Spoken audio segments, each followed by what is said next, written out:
Hey guys, welcome back to the channel. If you love Naruto fanfics, don't forget to like, subscribe, and turn on the notification bell. Now sit back, relax, and enjoy the story. Let's begin with part 1. I've been having these weird dreams lately, of dead people coming to me. A few years ago they used to cry and scream about, what the hell was I doing fucking up things so badly? Or, it's all my fault and I've got to pay. Now they don't. Jiraiya was the first to come. He'd just stand there looking at me with this stupid grin on his ghastly pale face, then he'd tell me, keep it up, don't lose hope, which is ridiculous of course because what the hell do I need hope for now? Sakura and Tsunade usually come in pair, wearing twin look of fond exasperation. Their grimace-looking smiles looked strange on the translucent canvas that is their skin. But that's okay cause, at least they aren't crying anymore. Instead, they'd just keep reminding me of stuffs, trying to make sure that I take care of myself and remember to practice my medical jutsus at least once a day. Now, the 1,000 years toad sage is a bit tricky. I have no idea why he'd come at all. We weren't close enough. In fact, we haven't even met face to face, only through the words of other toads. I wasn't even there when the Bijus tore into Mt. Myobokuzan and massacred the whole toad village. But here he is, dozing on and off for most of the times in my dreams. On the rare occasions when he's lucid enough, he'd watch me from his great toad throne, mumbling on about, prophesized child, and harbinger of revolution. I can't escape him. He's just there, throughout my dreams. There were others too. The rest of the Rookie 9, my faithful Anbu who used to guard me days and nights, Konohamaru and his team, proudly wearing their too early field promotion to Junin on their foreheads and that same stupid grin on their faces. They said to me, come on Naruto. Go on. Fight. I can't understand them. I can't understand them at all. Fight for what? For the crater that used to be my beloved home. For the people whose graves upturned by my war. Fight. That's all I'm doing these days. Sleep. Heal. Eat. Fight. Fight. Fight. Fight. No time to think. No time to cry. I have to go on. I have to run. The next battle is just around the corner. Confusion. Questions. Questions. Questions. I still can't understand them. Can't. But it's okay. I'm sure I'll find out. I can just ask them. Yes, I should ask them. After all, I'm coming to them soon. Yes. Tomorrow. The last fight waiting. I'll meet them again. Then, I'll ask. Last entry. Uzumaki Naruto, Rokudaime Hokage. He woke up to a numbing pain and a permeating sense of wrongness. It wasn't from the stone 7x10 room he was in, nor was it from the boy hovering above him, looking down with clearly startled eyes. Instinctively, he tried to move but found he couldn't. Instead, the muscles on his neck bulged and a piercing pain flared in answer. Don't, said the boy, holding his hands out high to show that he wasn't holding any kunai or ropes. There were yards of stained bandages on his hands though, and their other end was wrapped around him. His head ached and screamed. Wrong. Wrong. He tried to twitch his toe but came back negative. A finger. Also no. The pain was coming from his torso but the rest was numb. He couldn't even feel the bandages being pulled from his body. The pain wrapped around him. Pain. He could feel pain. That meant he was alive. Alive. The word jarred and for a moment, his mind was still, stunned with shock and horror. It's all right. The boy patted his arm in a soothing gesture. You're safe, from whoever did this to you. I did this to myself. I found you in my garden. I thought you were a corpse. Turned out you were still alive. A miracle that. The boy was done with his arms and suddenly he was closer, his palm closing in on his forehead. You don't have a fever.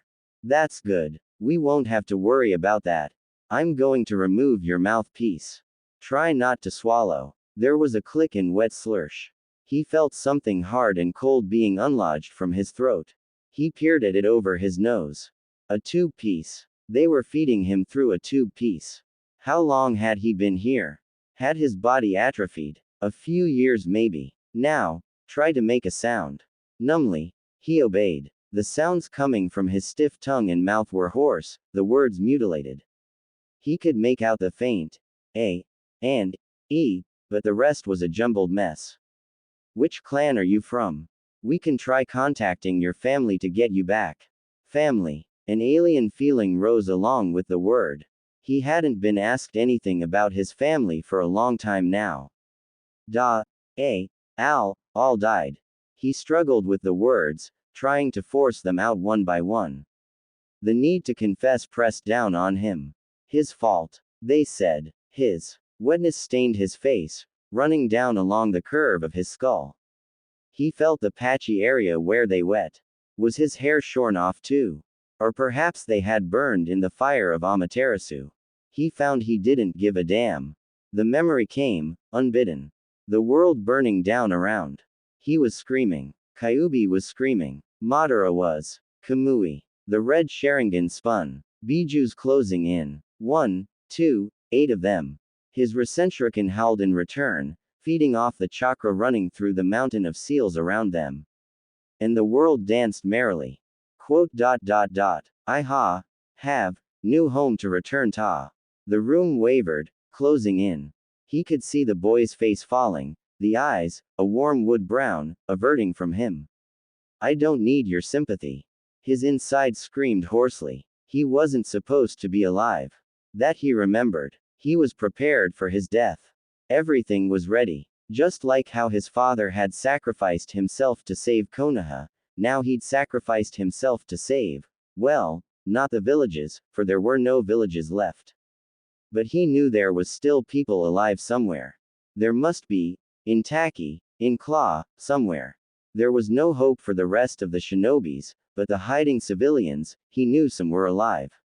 He was going to die, but he was taking Madara and all the Bijus with him. He would rid the world of them both. He was going to see his family again, except he had failed. And now he was here, alone in God knew where. His eyes stung. He could feel the tears matting down his hair. Sleep, said the boy. You'll feel better when you wake up. Sleep. Yes. He couldn't take this now. His exhausted mind wasn't up to the task. Sleep. He let his eyes droop and the world went mercifully dark around him. The great toad sage was in front of him again, bobbing his head as he whirled the gray mist around him with his gnarled smoke pipe. I remember you. Yes. You're that child, the one I saw. Though, he faltered here, his bleary eyes squinting as if trying to get a better view at the tiny blonde in front of him. You do appear a little different. Another dream. Again. When was it going to end?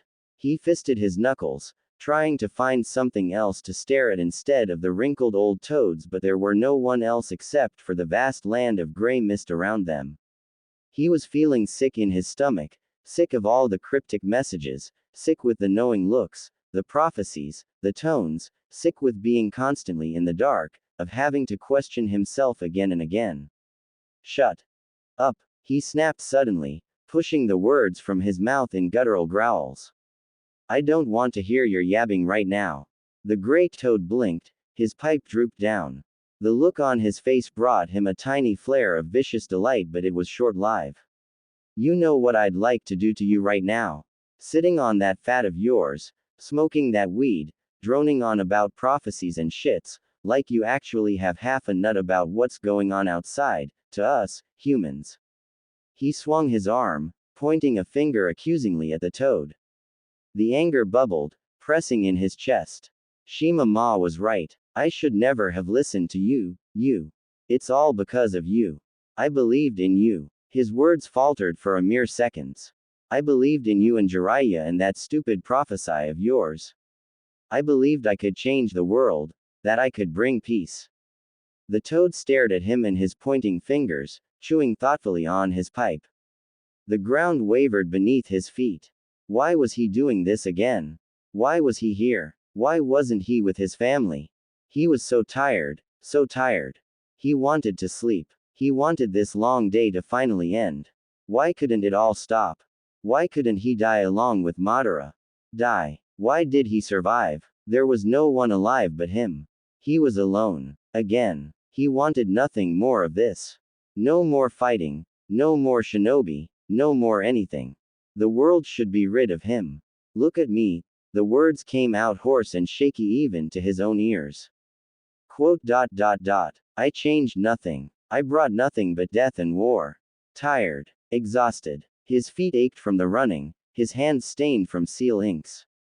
He knew he was only laying blame on the old toad, doing the same old, finger-pointing, game, but he couldn't help it. He'd hoped for too much, fought for too long. This war was consuming him.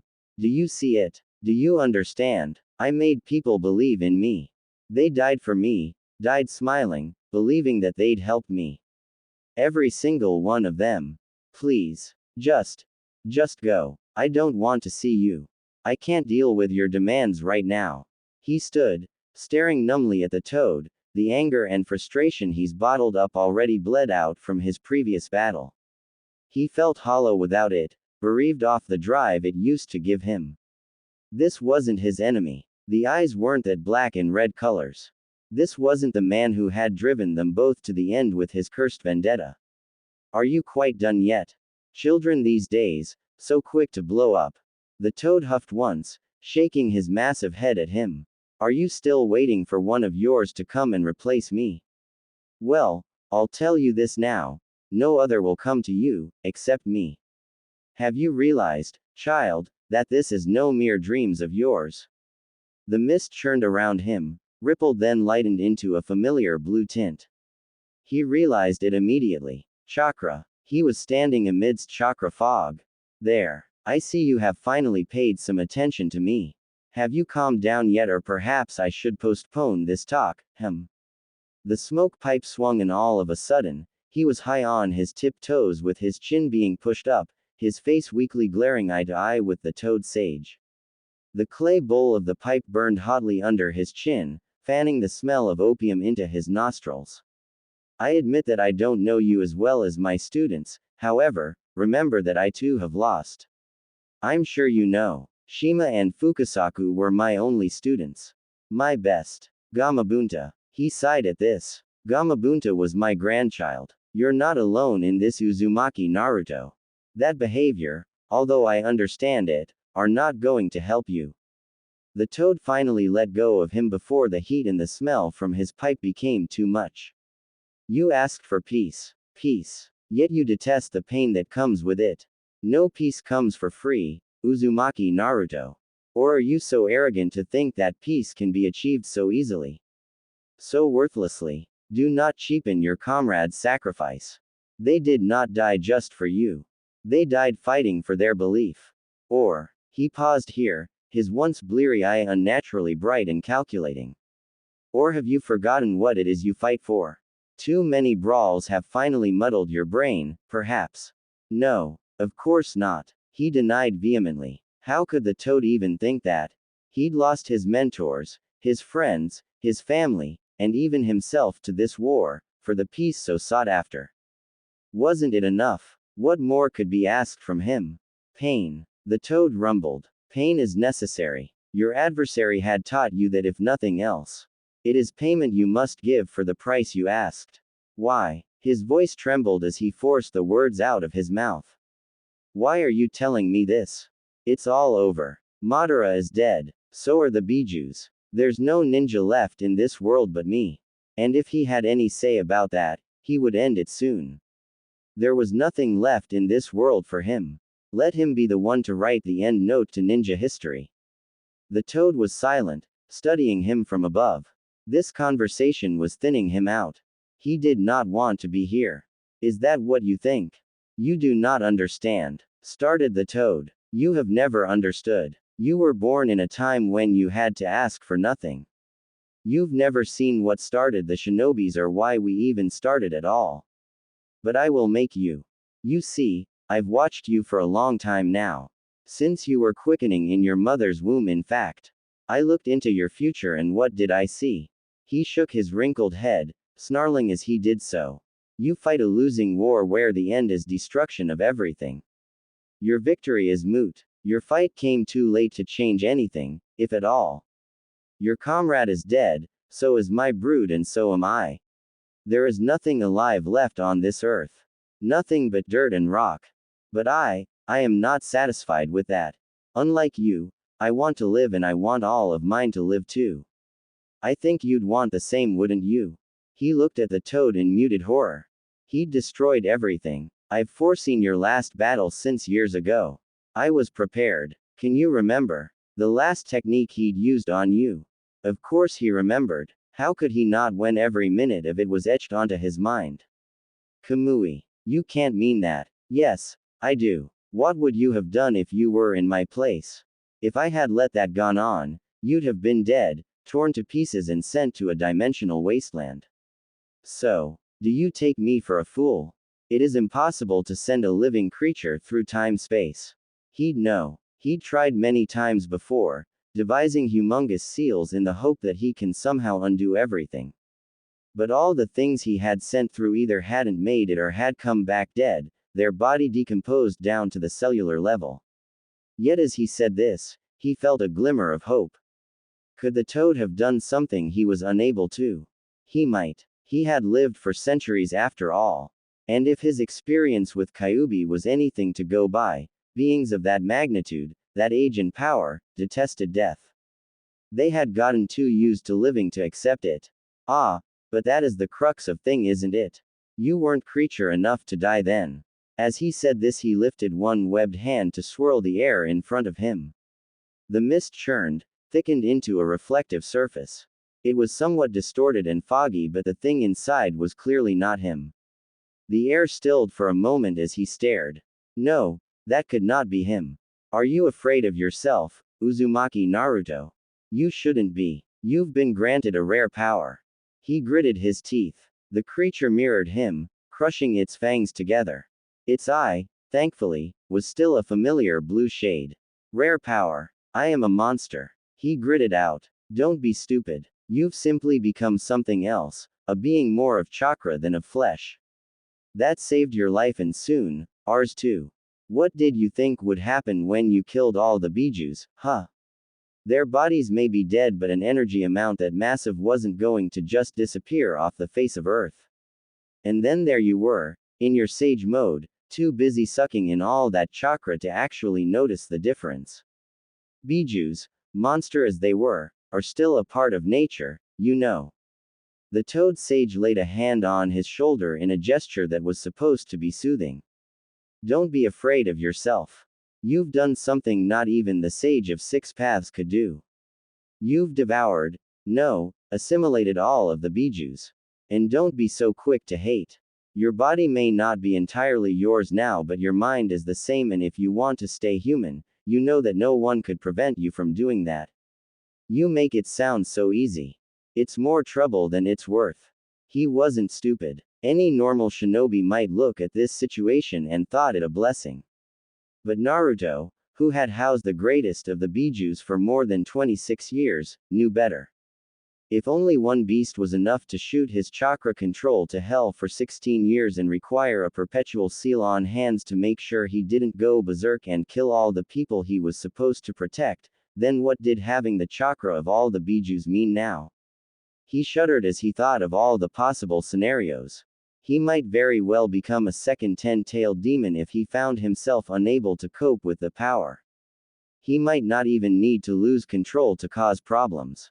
He suspected a simple unpowered up Rasengan from him would now be a lot more trouble than it was. Could he control it? There was no use but harm if he couldn't.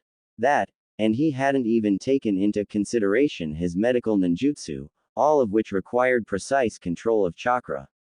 He'd never managed to fully develop his control without a suppression seal when he'd only had Kyuubi to think about. He'd surely need a seal now, a massive one, if he wanted to make any use of the humongous amount of chakra and trouble that he'd just gotten. He pulled a hand to his face and watched the creature did the same, feeling an odd mixture of emotions along with the gesture, a little bit of fear and a little bit of hope. And uncertainty. Yes, it will be a problem, said the toad, still hovering above him. But anything worth fighting for is always problematic. Do I look like this outside too? He asked as he studied the creature in the mirror. It was humanoid enough to pass for human and it looked like him. But he doubted he could do anything if he went around looking like a mass of condensed purple chakra.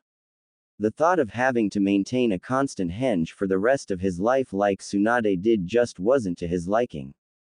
I doubt that. This realm of mine was designed to reflect the spiritual mind, the chakra source of people in it, not their flesh. Though, if I were to guess, I'd say your body would have been changed somewhat. Try to keep an open mind. You might even like the result. Easy for him to say.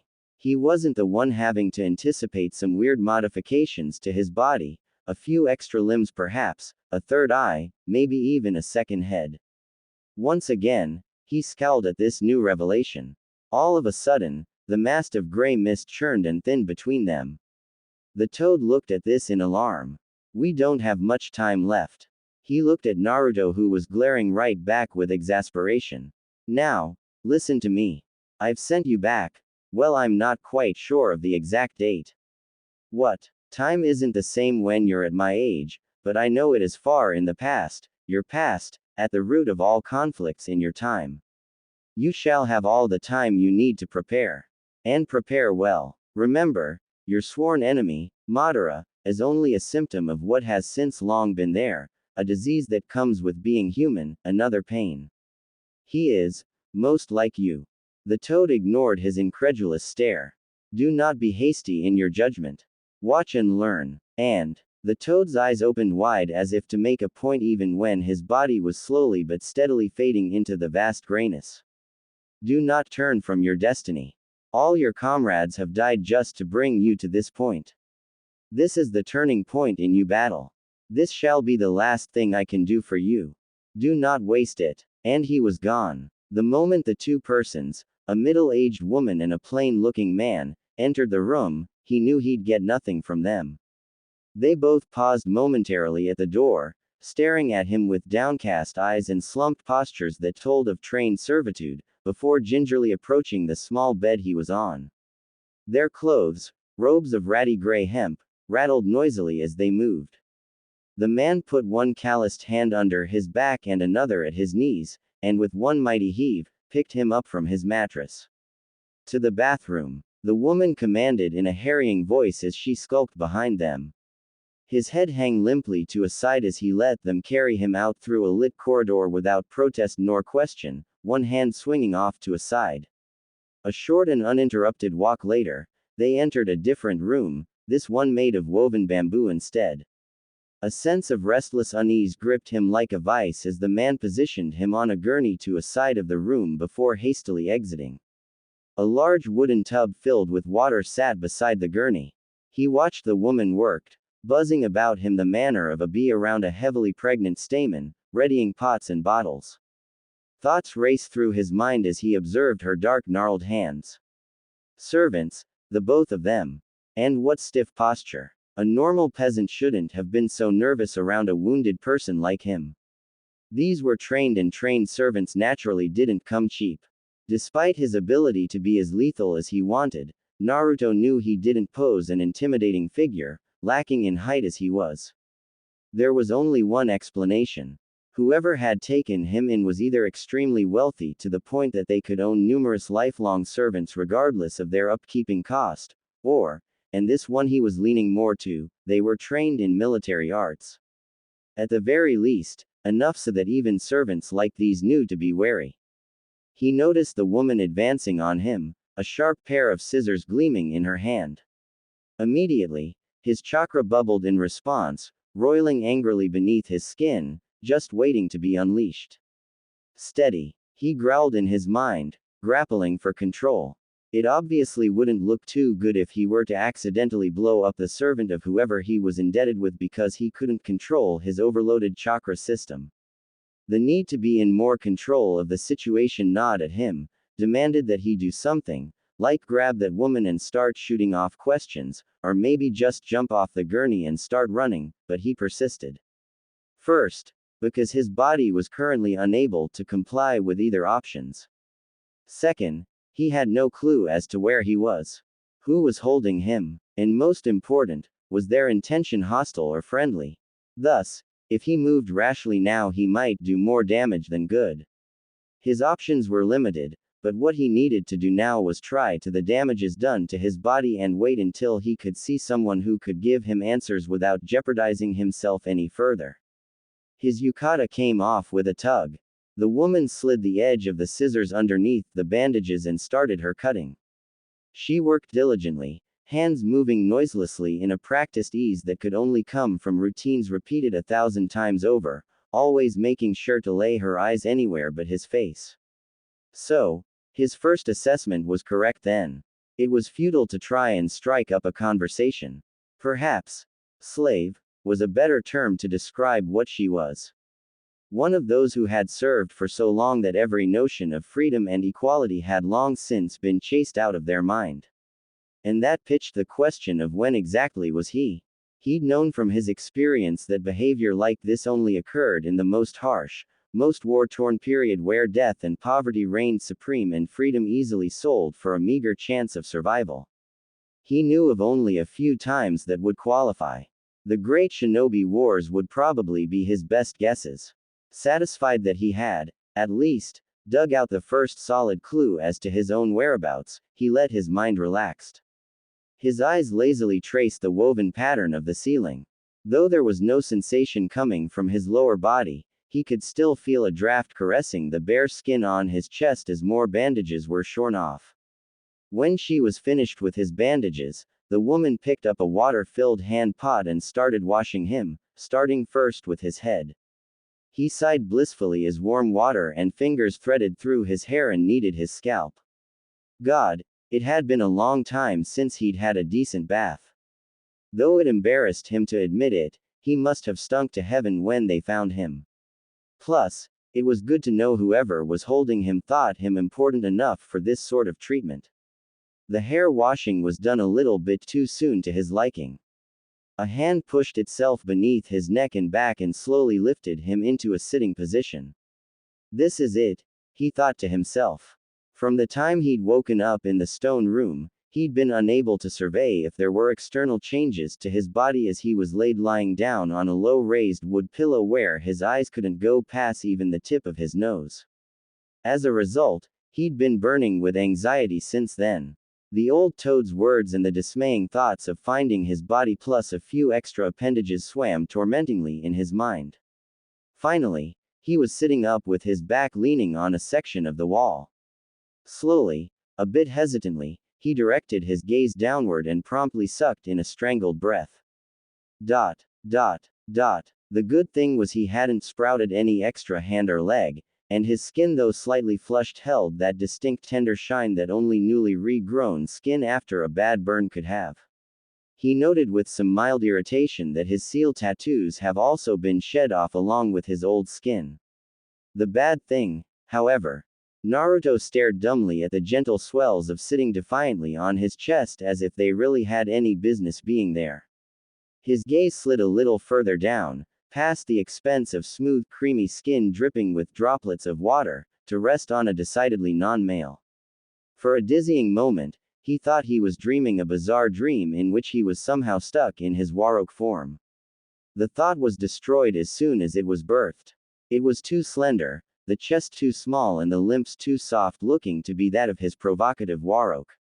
To add to that, the servant woman was still diligently washing his body with a fistful of sand and water. Her rough fingers and the grains of sand elicited goose-bumps that ran along his torso, a sensation too real to be that of a dream, or felt by a semi-henge form. His pink-tipped nipples hardened in reaction, much to his muted horror. A chill ran through his body. Wait. Body. No. What was he thinking? This was not his body. His body was tanned, corded with wiry muscles, and strong, and male. This thing was anything but. No. Though it looked deceptively human, this was a body created by demons. A demon's body. He remembered having read this exact same scenario in one of Jiraiya's numerous raunchy titles, in which a young shinobi's jutsu backfired on its user and turned him into a woman. The plot then veered towards hair-brained and copious amount of lesbian actions aided by uncountable number of adult toys. It was played for laugh. Naruto, however, didn't even feel remotely like laughing now.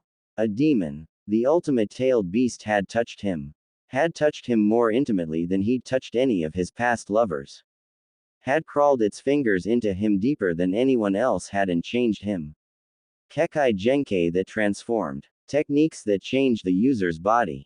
There was something deeply intrusive about them, like the way Kimamaro's blood-speckled bone-white spine and rib cage had slithered right off his back, or the way Ukin's weakened body had crept nearer, and then into seconds until only an extra head hanging from the back was the only out of the ordinary note.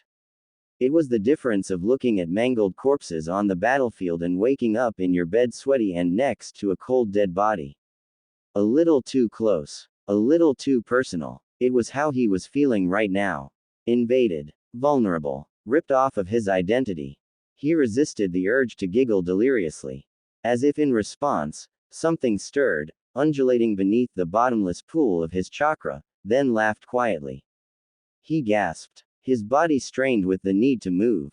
Please. He managed to croak weakly at the woman, watching her body stiffened at his voice. Get me out of here. Sometimes during their walk between the bathhouse and his room, Naruto managed to wrestle back some semblance of control of his wayward emotions. If there were any doubts before this, they were now gone. The Toad Sage was proven right, and wrong at the same time. He hadn't quite managed to destroy the tailed beasts as he'd planned.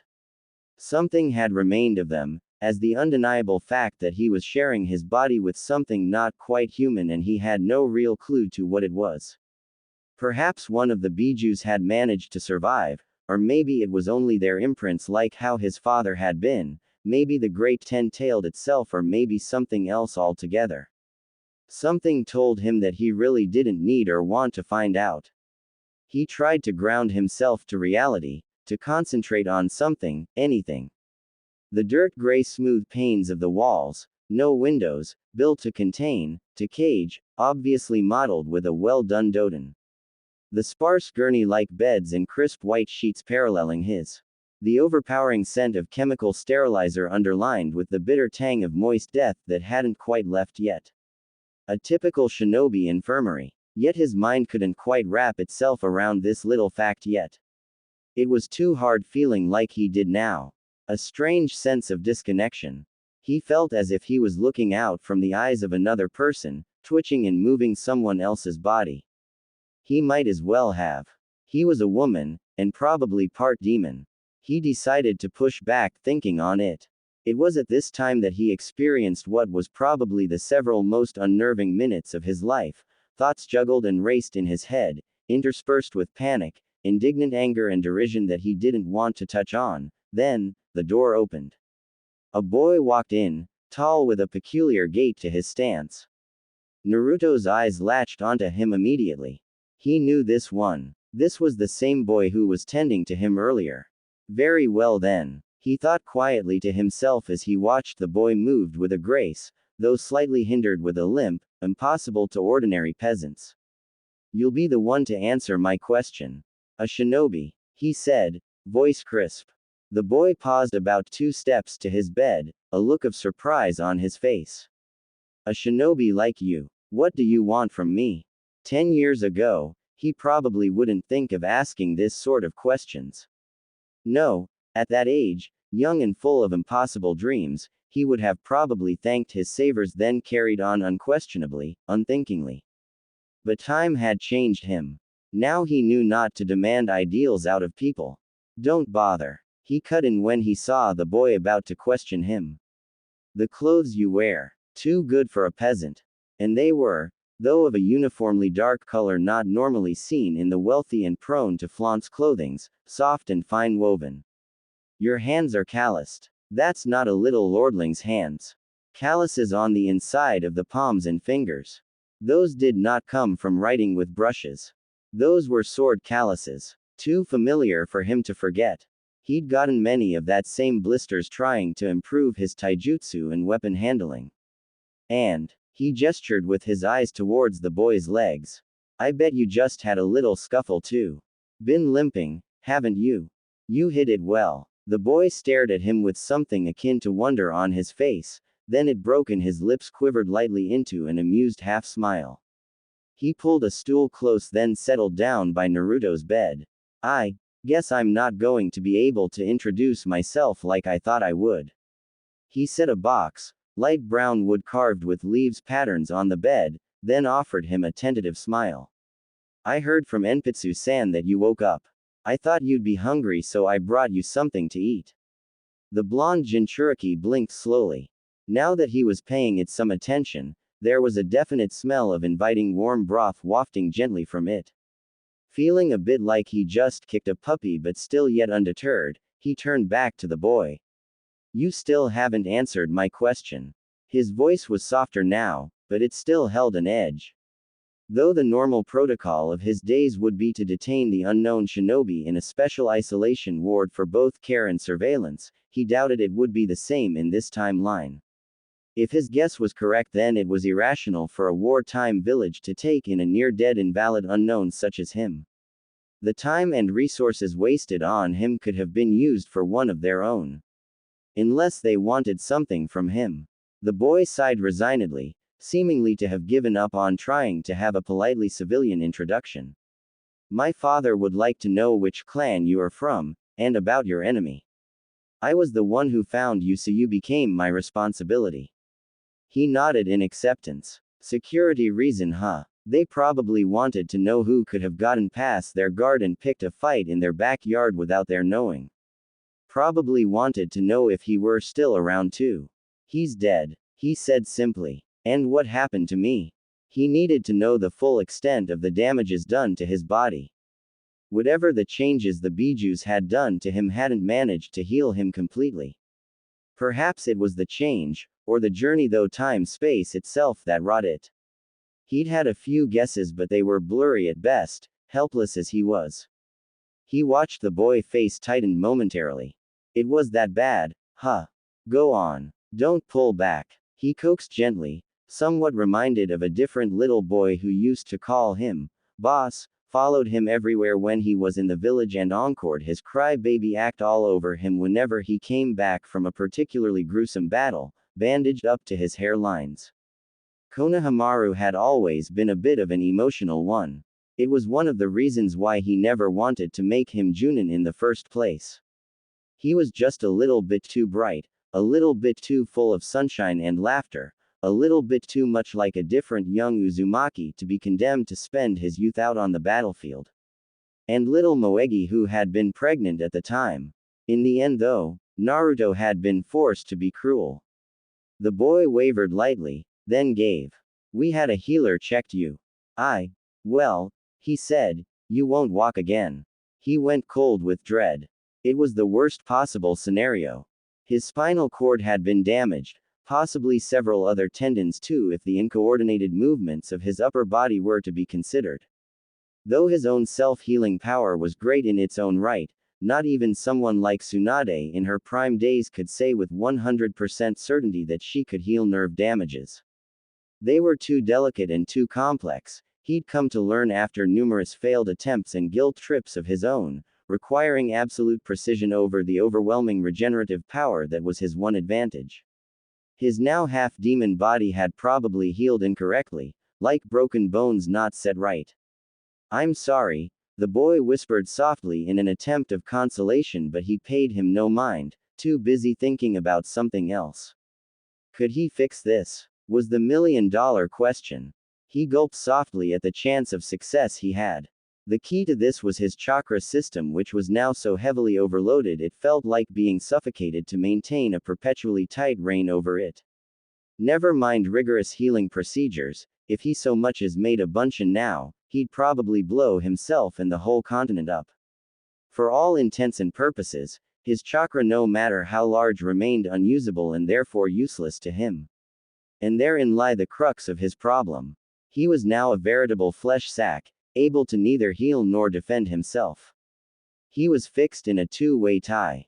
If he could move his body, he would be able to draw a seal or a to tame his berserking chakra. If he could use his chakra, he would be able to heal his broken body. But now he was incapable of both.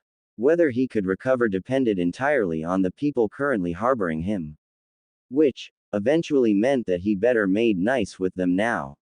Having made that conclusion in his mind, once again, he turned his attention to the still nameless boy, and, tactically taking advantage of his now female body, beamed a heavy-duty Naruto smile at him. That's nice of you. I'll be alright. He watched with some satisfaction as the boy's face blanked out momentarily and the tip of his ears turned an amusing shade of bright plum. What's your name? Naruto half expected the boy to say something along the line of, I forgot, with the clear struggling look on his face.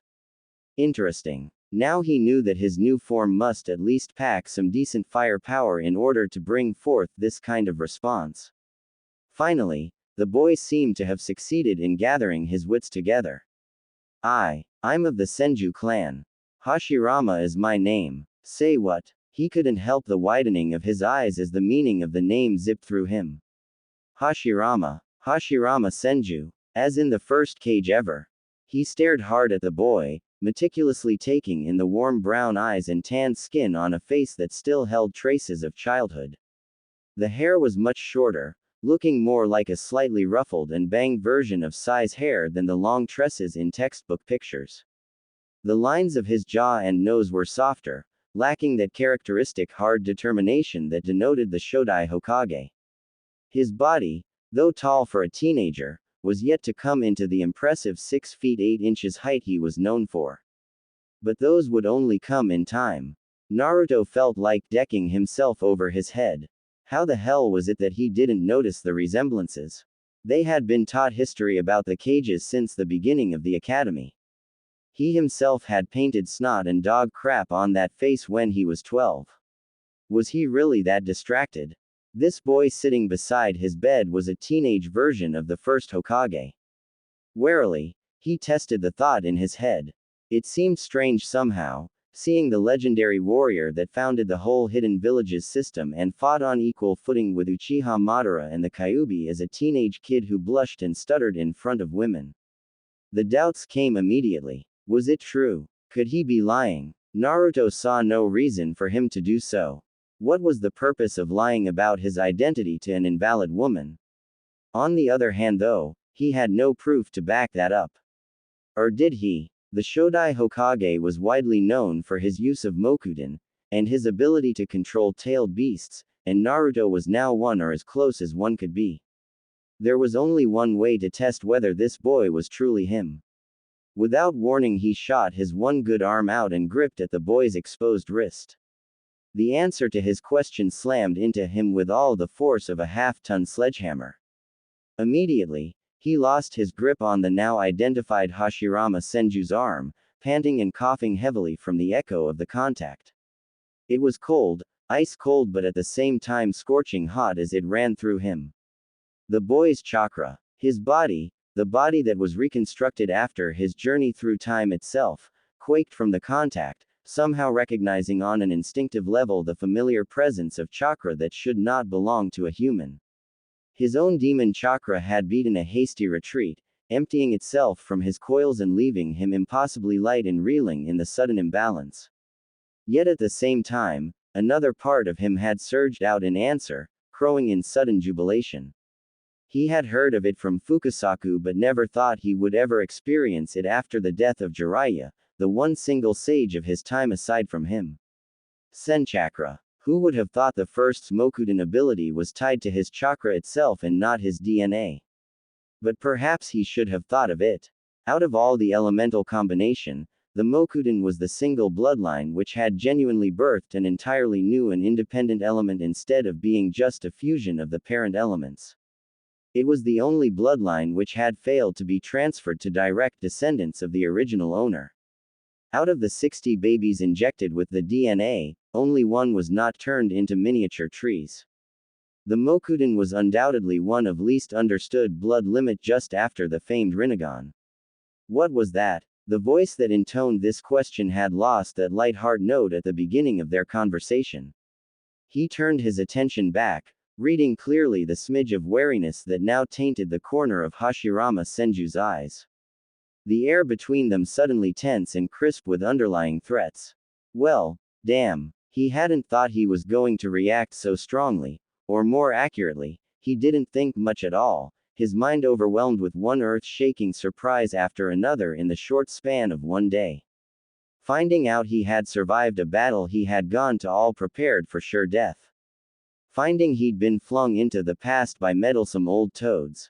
Waking up to a demon body literally drenched in berserker mode chakra, with boobs of all things attached. Then finding out he was currently sharing his space with the legend that started the whole world he lived in. No, he didn't think at all, that he had to admit. He was reduced to merely reacting from his experience alone. Perhaps he could have tested the validity of the boy's identity in a different, much less obvious way, but then, what was done was done. And now, how was he going to fix this situation? His breath slowed, gradually losing its haggard pace before finally settling down into an even tempo. He studied the young Senju with his eyes. What was he going to tell him? That his chakra, apparently laced with Senchakra, had simultaneously suppressed Naruto's demon chakra and drawn out the Senchakra that was now forever a part of his body. Or why is it that he could be demon, sage, and human all at the same time? He didn't think the Senjus would take well to that, or any relatively sane person for that matter. At best, he would be called a liar, at worst, thrown into an asylum, if they had one around here. So his only option then was to lie. Slowly, so that he would not alarm the boy, he rose his hand up, forefinger pointed inching forward. You see, he began, diving inward to call on his own senjutsu now no longer tied down by its demonic half, silently reveling in the calming effect of nature's and now his own energy. The tip of his raised finger glowed a pale purple before touching the back of his hand, the amount of senchakra enough to get a reaction but too small for anything else. Hashirama drew in a sharp breath, obviously recognizing it for what it was. He didn't draw away but simply sat and stared.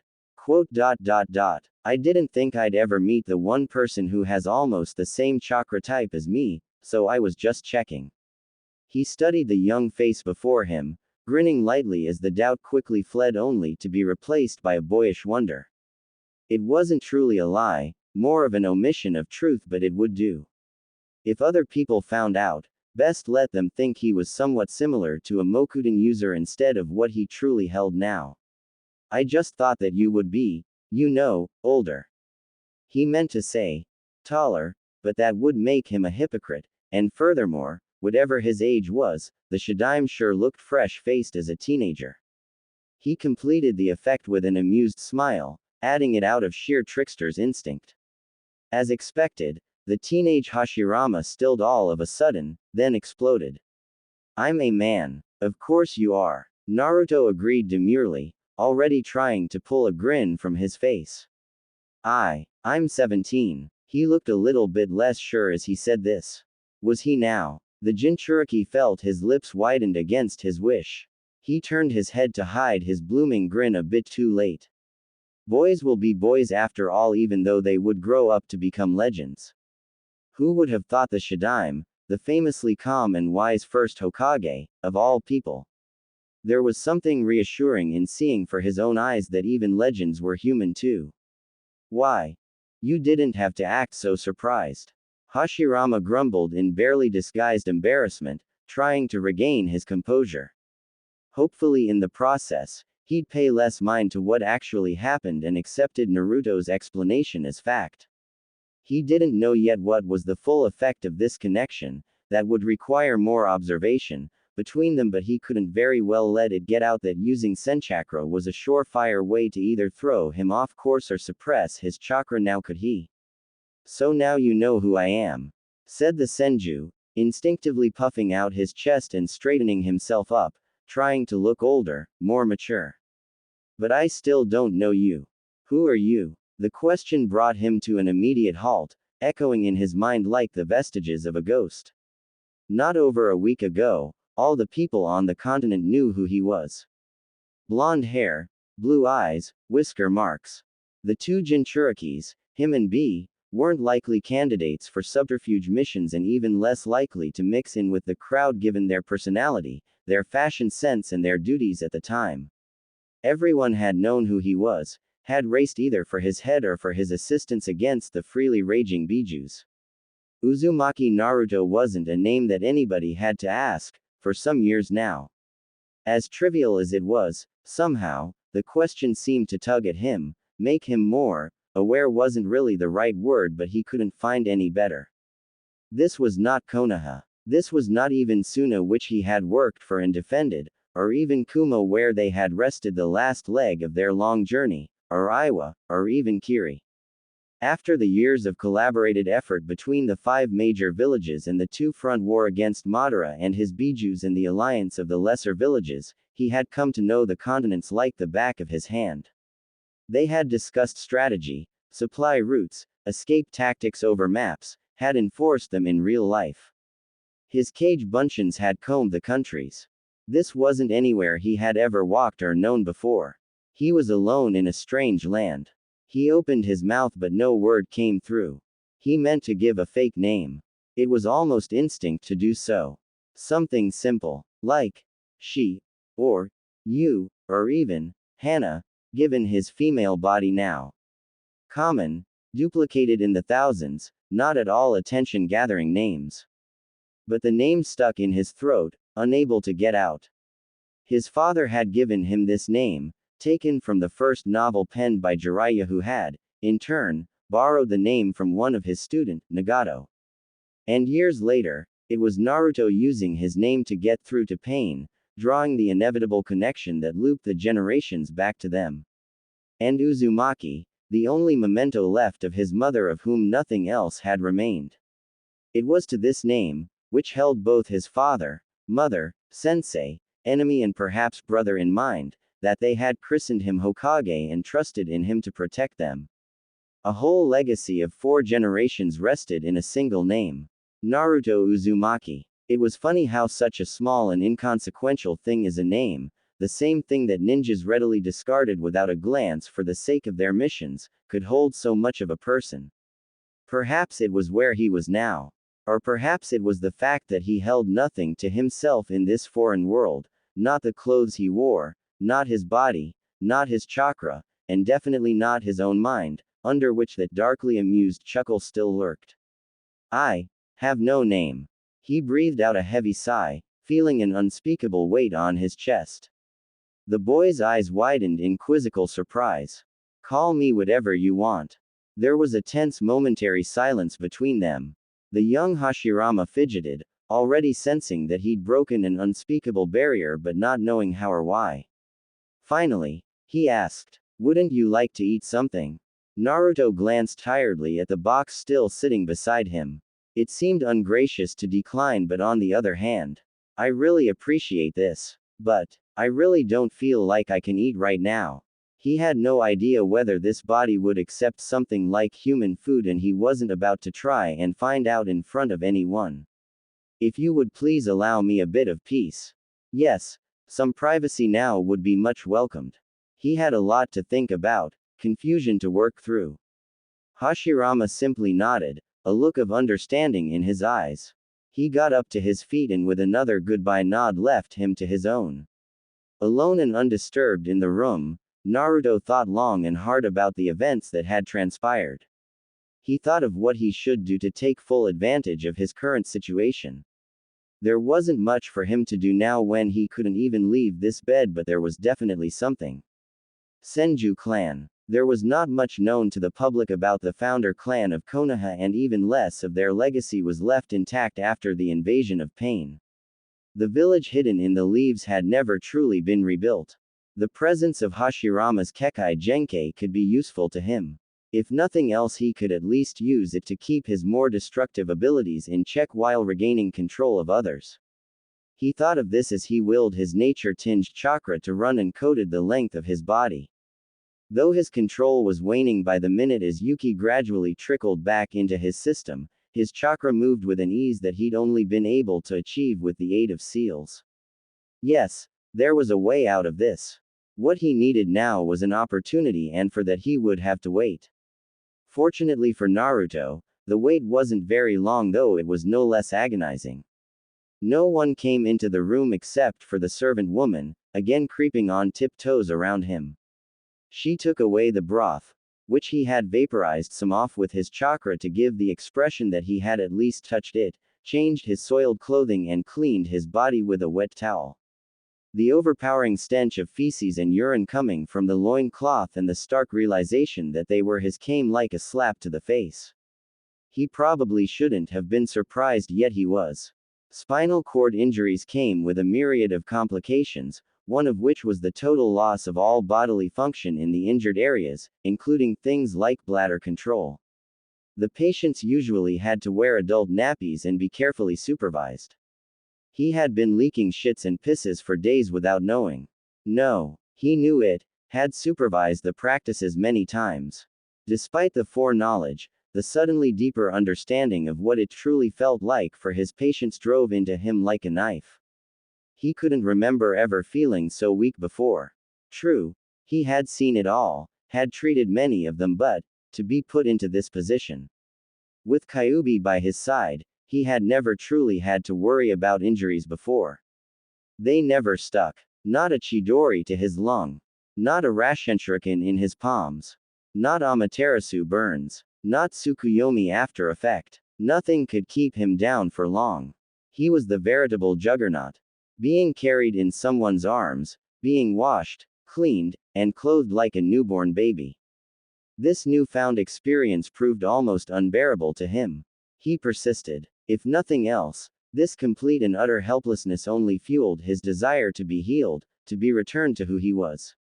Healthy, strong and able. The chance to do so came sometime during the night, after the woman had taken away his uneaten dinner. The ruckus began in the corridor outside of his room, sounding of thundering footsteps, panting, and shouted orders. The door slammed open and a mess of hands, legs and heaving black-clad backs stumbled into the room. A man slunk in through the gap, pulling a wired box in his gloved hands while rapidly shouting orders. In. Get him in. Get him on the bed. You. Go get the water. He moved his head to get a better view. The tangle of hands, feet and backs turned out to be a group of 4 men, all holding down another man in the middle who was thrashing in the hold for all he was worth. The man, a patient, a clan member, a prisoner, screamed a choked, pain-filled cry. White foam gathered with sweat, tears, and saliva in clots around the corners of his mouth. The gloved-hand man, a medic Naruto realized, yelled again as he rummaged through his medical supply. Bind his mouth, bind it, you fool.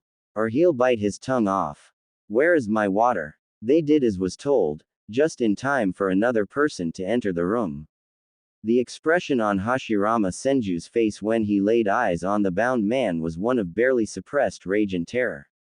His shoulders quivered as he held himself back with the restraint of a person who knew he could do nothing but wait.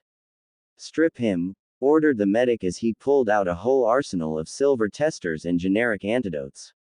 Naruto's eyes roved over the man's spasmodic body as it was rid of its clothing, meticulously taking in the details. The man's skin, though riddled with scars and bad burns, was abnormally dry of sweats, his belly distended like prune-color balloon. Water retention. He eyed the heavily dilated pupils, the excessive amount of drools, and the irregular heartbeat. Poisoned. But what type? He could see no new puncture mark on the skin, so perhaps a poison that can be swallowed, breathed in, or soaked through the skin membrane.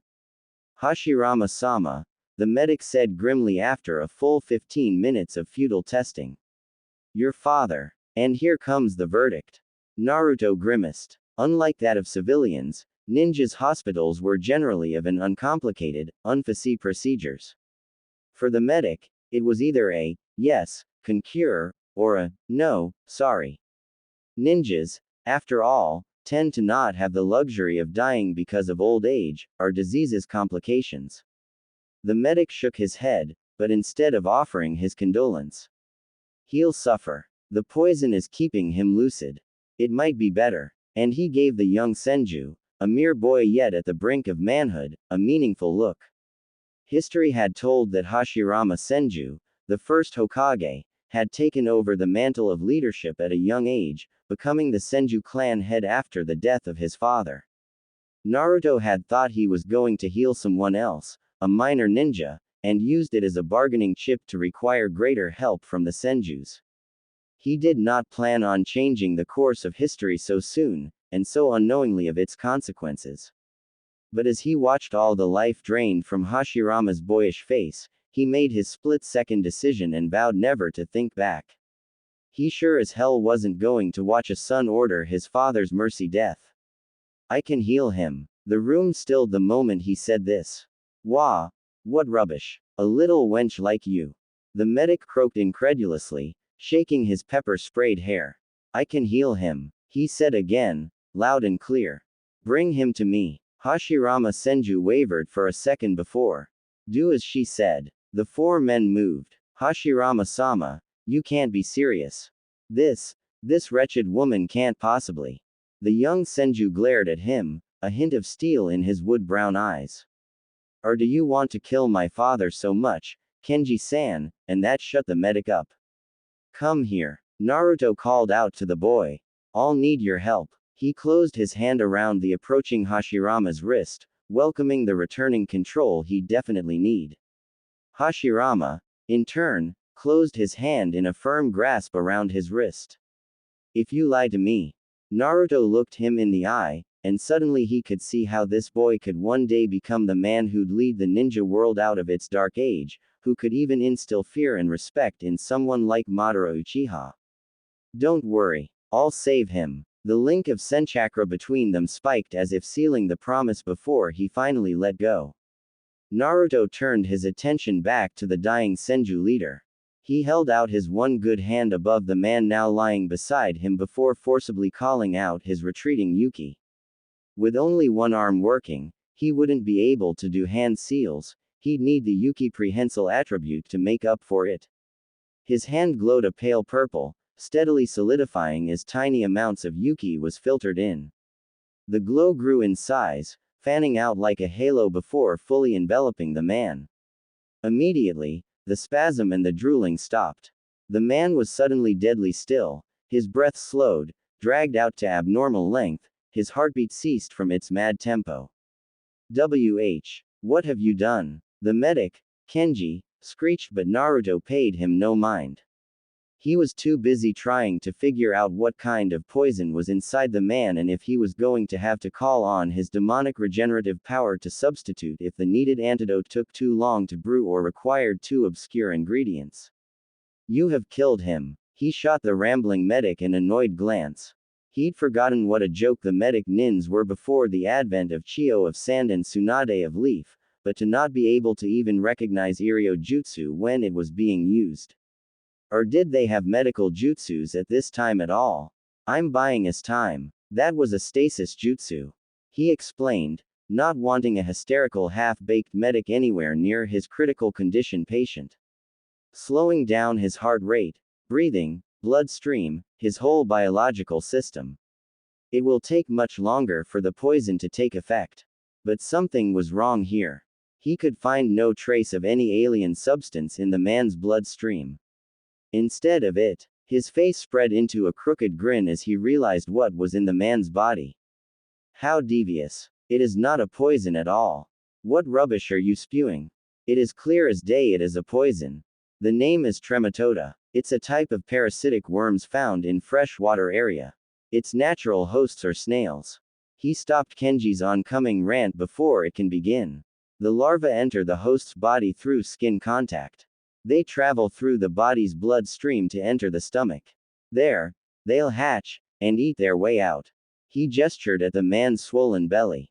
His listeners' faces paled with his explanation. You've made one dangerous enemy. If it was poison, there will surely be an antidote. Judging from the look on their faces, they understood without any further explaining.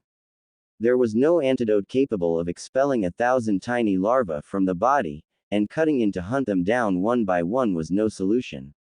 You mean that you can't help? One of the four helpers braved the question no one else was willing to ask. I can help. He pulled his hand back. The stasis jutsu stayed firmly in place. You're in luck. This type of worms cannot live in an alkali environment. Have him drink lots of beer. My jutsu should slow down the worms hatching enough for you. His urine will be black. When they turn back to a normal color, then he'll be saved. The four men, Nin, acted as soon as he was finished. The medic followed them out, eyes glazed over. Naruto was left alone in the room with Hashirama Senju. Neither that worm nor its host snail is native to this area. He started. You may want to look for your enemy in the land of water. If there's anything I can do for you, Hashirama murmured softly. Don't. You should go with them. The extraction process is painful. We can settle our debts later. Hashirama gave him a grateful nod, then turned and left. Naruto watched him go. 1,000 thoughts crowed his mind. He'd made his first move. Now he was no longer just a useless invalid woman but a possible ally. Hopefully, it will be enough to bargain his way out of his condition and back to full health. With that thought in his head, he drifted to sleep, dearly needing that rest while he did not have to rein in his Yuki. Though he didn't know it, but 10 years from now, in almost the same area, he'd find out the mistake he'd made. For his decision to save the current Senju leader would in turn nullify the existence of Konohagakure. Because of him and an act of mercy, 10 years from now, the village hidden in the leaves would never be built. Though we are in the bowels of hell, we shall have the eyes of angels. Clive Barker, Cold Heart Canyon. The first sign that all had gone as planned was when he was abruptly moved out of the stone infirmary and into a different, though smaller but of obviously superior quality room in a different section of the Senju clan's underground fortress. It was a private cinder block quarter connected to what he now dubbed the hospital wing by a maze of corridors and through chambers. As they entered the room, he could glimpse the blue-clad back of his neighbor. The Senju insignia proudly inked on the cloth. The room was Spartan in its decoration. There was a single framed window through which he could see a hint of sunlight and smell the ghost of fresh air. A bed rose from the cold ceramic tiled floor, a stool and a low table huddled near the window, and a nondescript door led to what was probably a personal washroom. It wasn't much, but it told him things. Small things but of extreme significance to any person in his position. Like the fact that the Senjus now thought him of a bit greater importance. Now he was no longer another living corpse waiting to rot away to a communal death amongst the phantasm of 100 others who had undoubtedly perished in that same stone room, perhaps on that same bed. Or the underlying trust that had allowed him the sight and layout of their inner quarters as he was carried to his new room. Tactical information he knew would be valuable enough to cost the lives of several Junins in time of war. After all, they could have just blinded his eyes or simply moved him to one of the adjacent private wards. Small yet significant details. And they all told him of one thing: a bargain had been made. The Senjus had accepted him among them, had let him live next to their kinsman and not alone on a hospital bed. Whether he could make a full recovery now depended entirely on how far he could wing their trust and how hard he could push himself. And of that, Naruto had full confidence he'd succeed. He simply had no other choice. It was this or die. Die a meaningless, worthless death after the hefty price he had paid just to get to this point. Unacceptable. Yet as all this happened, there was one thing that stood out, somehow becoming even more important in his mind than all the others put together. There was a tree. A Konoha red oak. On the heels of the initial shock of their encounter, Naruto couldn't recall whether he sensed, or saw, or smelled the tree first. Whichever way it was, its effect was the same. If there was one word to describe it, it would be squalid. It stood alone in a courtyard sandwiched between two wings, spanning a humble height of a bit over 6 feet. Not nearly enough to be considered a proper sapling, yet its mold-dusted bark spotted a filthy mud brown that wouldn't look out of place on withering old oaks. Thin, brittle branches lifted skyward. The effect gave it the image of a dog lifting his head sniffing the air for a whiff of sunlight, the lack of which was probably the reason why it was so stunted in the first place. Yet as pathetic as it was, the oak boasted its own cloud of leaves. His eyes had followed the tree, turning his head a full 180 as the servants carried him through then away the indoor courtyard, until he could see it no more. The vivid green of the leaves burned an after image on his retina. By the time they reached their destination, he was a shivering mess. If the servants noticed, they probably thought it related to his ailment. He waited simply because there was nothing else he could do, one arm clutching the other in a bruising grip, hoping that it would protect him somehow. The servants milled about the room, some moving in bandages and water bottles, some checking on the facility. None of them were aware of the hazy gray mist that had settled over them. Why weren't they leaving? If they would just leave. He hated it when his freakishness was on full display. He'd always preferred to deal with his demons in private. He drew in a shaky breath when the mist descended on him. Cold air pressed down on his body like the feel of 1,000 invisible hands. Their touch as intimate as a lover's. He didn't quite succeeded in stifling back a gasp, and for this a nearby servant casted him a quizzical look before closing the top of a med box. They were nearly done now. Already, some were finished and at the door. Just another minute, he told himself, staring in unease at the gray air veiling around him, not sure of what it was, but knew without a doubt that normal mist didn't move around like that, like it was sentient. At least it's not doing anything aside from touching now. He consoled himself as he eyed the leaving servants, trying to appear as calm as possible. What was this thing? Why couldn't anybody see it? Was it related to his demonic tenant? Or was it related to the nature energy he was currently emitting instead? If it was, then it was nothing like he had ever seen before. It was brought on by a tree, a measly tree, not even nearly deserving of its own name. But could there be something special about that scrawny oak? Chakra fed by Hashirama Senju himself perhaps. But if that was the case, then why was it so pathetic? The last servant was nearly through the door, his broad back blocking the frame, casting a long shadow that reached the foot of his bed. For a moment, Naruto wanted to call out, to ask for the Senju clan heir. Whatever this was, the Senju could help, and from the look when he was leaving after his father, willing to. But the moment passed in silence. He watched the man close the door after him, throwing the room into shadow save for a single globe of yellow lamplight. It, too, seemed to know that they were finally alone with only each other for company. He flinched as an airy hand settled on his collarbone. Another's fingers were crawling up his belly. He could feel its blunt tip digging into his flesh. One was cupping his left ear and cheek, trailing cool tingles down to his lips, then stopped, fingers poised to thrust in.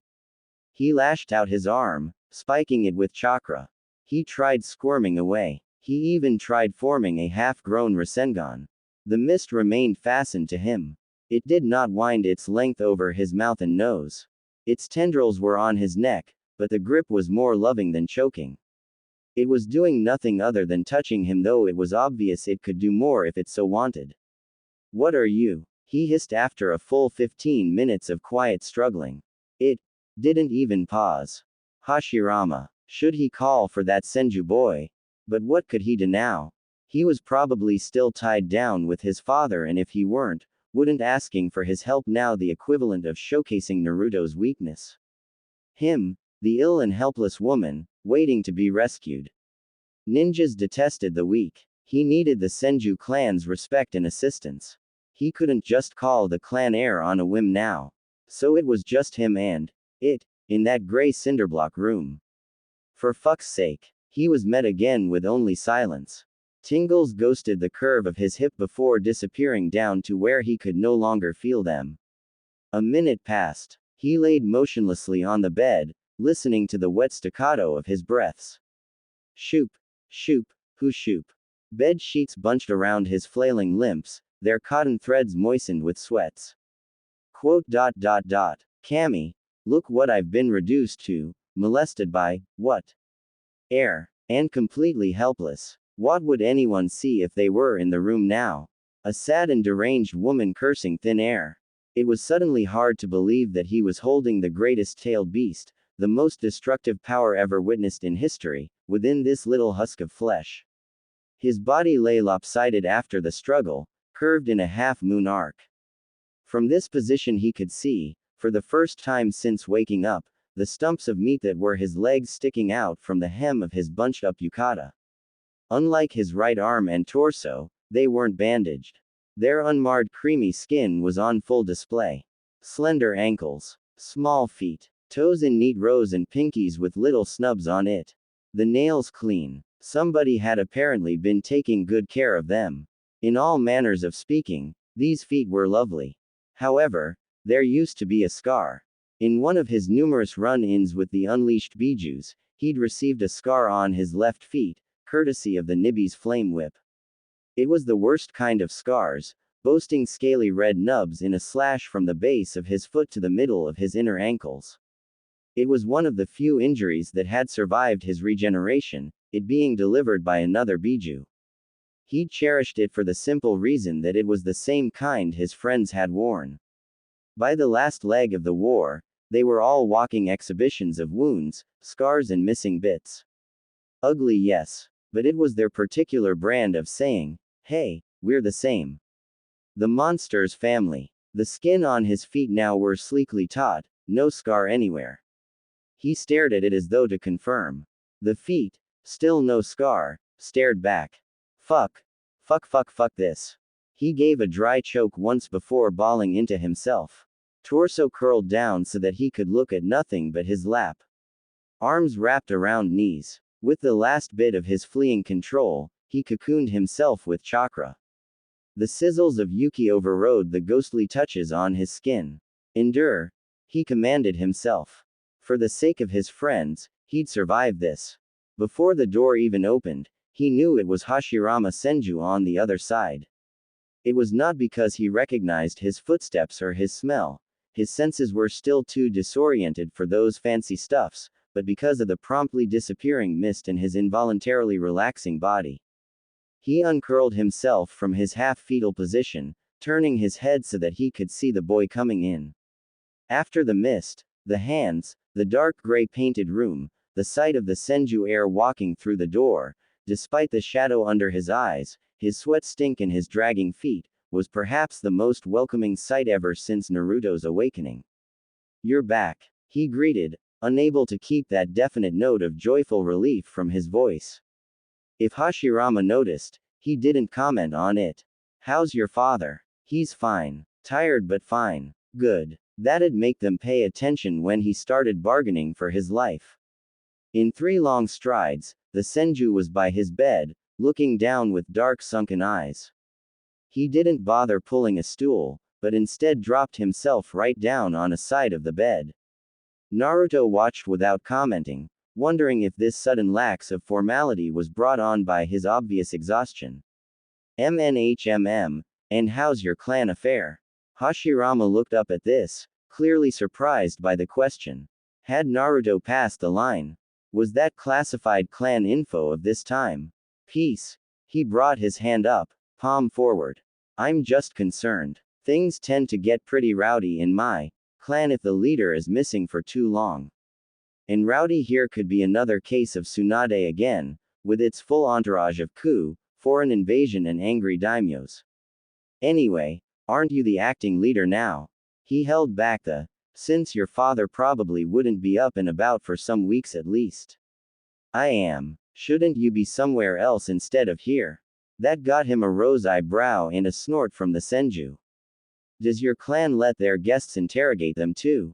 "Guest? Sure. But not prisoners. Tell me, am I your prisoner?" They stared, both not entirely startled, but still watching intently for the other's reaction. Hashirama was the one to break contact, turning his eyes to the window, to the door, then back to Naruto again. He was quiet for a moment. "No." He laid a finger on the back of Naruto's hand.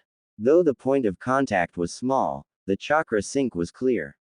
There was not even a hint of disturbance. "No, you're not a prisoner." He was not lying. Or at the very least, Hashirama didn't think he was lying and his chakra reflected that. Naruto had no reply to that. Half because he couldn't quite believe the boy's words just yet, half because he was caught off guard. He'd only meant to use the bold enquiry as a dive test. The Senju heir was still young after all, and he'd have much more leeway with him than any other clan members. He never thought he'd get this sort of full-on honesty for an answer. And underneath that, there was something he couldn't quite catch. It seemed, just for a second there, something was revealed, but it was in a language he couldn't understand. Just as sudden as his bold declaration, the Senju heir withdrew his hand from Naruto. His back suddenly ramrod straight, face closed off as though he was mortified by his previous openness. Still keeping his eyes on Naruto, he stated, "My father is the leader of the Senju clan." It was a fact Naruto already knew. You saved his life. Therefore, it is my duty to see that you are well taken care of. That said, if there's anything you want now. Again, with the formality. But perhaps that was to be expected from clan heirs of this time. Apparently, you saved my life. There's no debt between us. Nevertheless, said Hashirama in a voice that brooked no argument. Naruto eyed the Senju heir's posture. With his hands firmly planted on his knees, chin up and shoulders squared, Hashirama looked as though he wasn't going to budge an inch until he'd pulled at least one demand from Naruto. In itself, this wasn't bad. But the truth was he was waiting to speak with the current clan leader. His demand wasn't trivial things like food, better rooms, or even money. His demand wasn't something to be decided on a whim, acting clan leader or not. Other than that, he had no.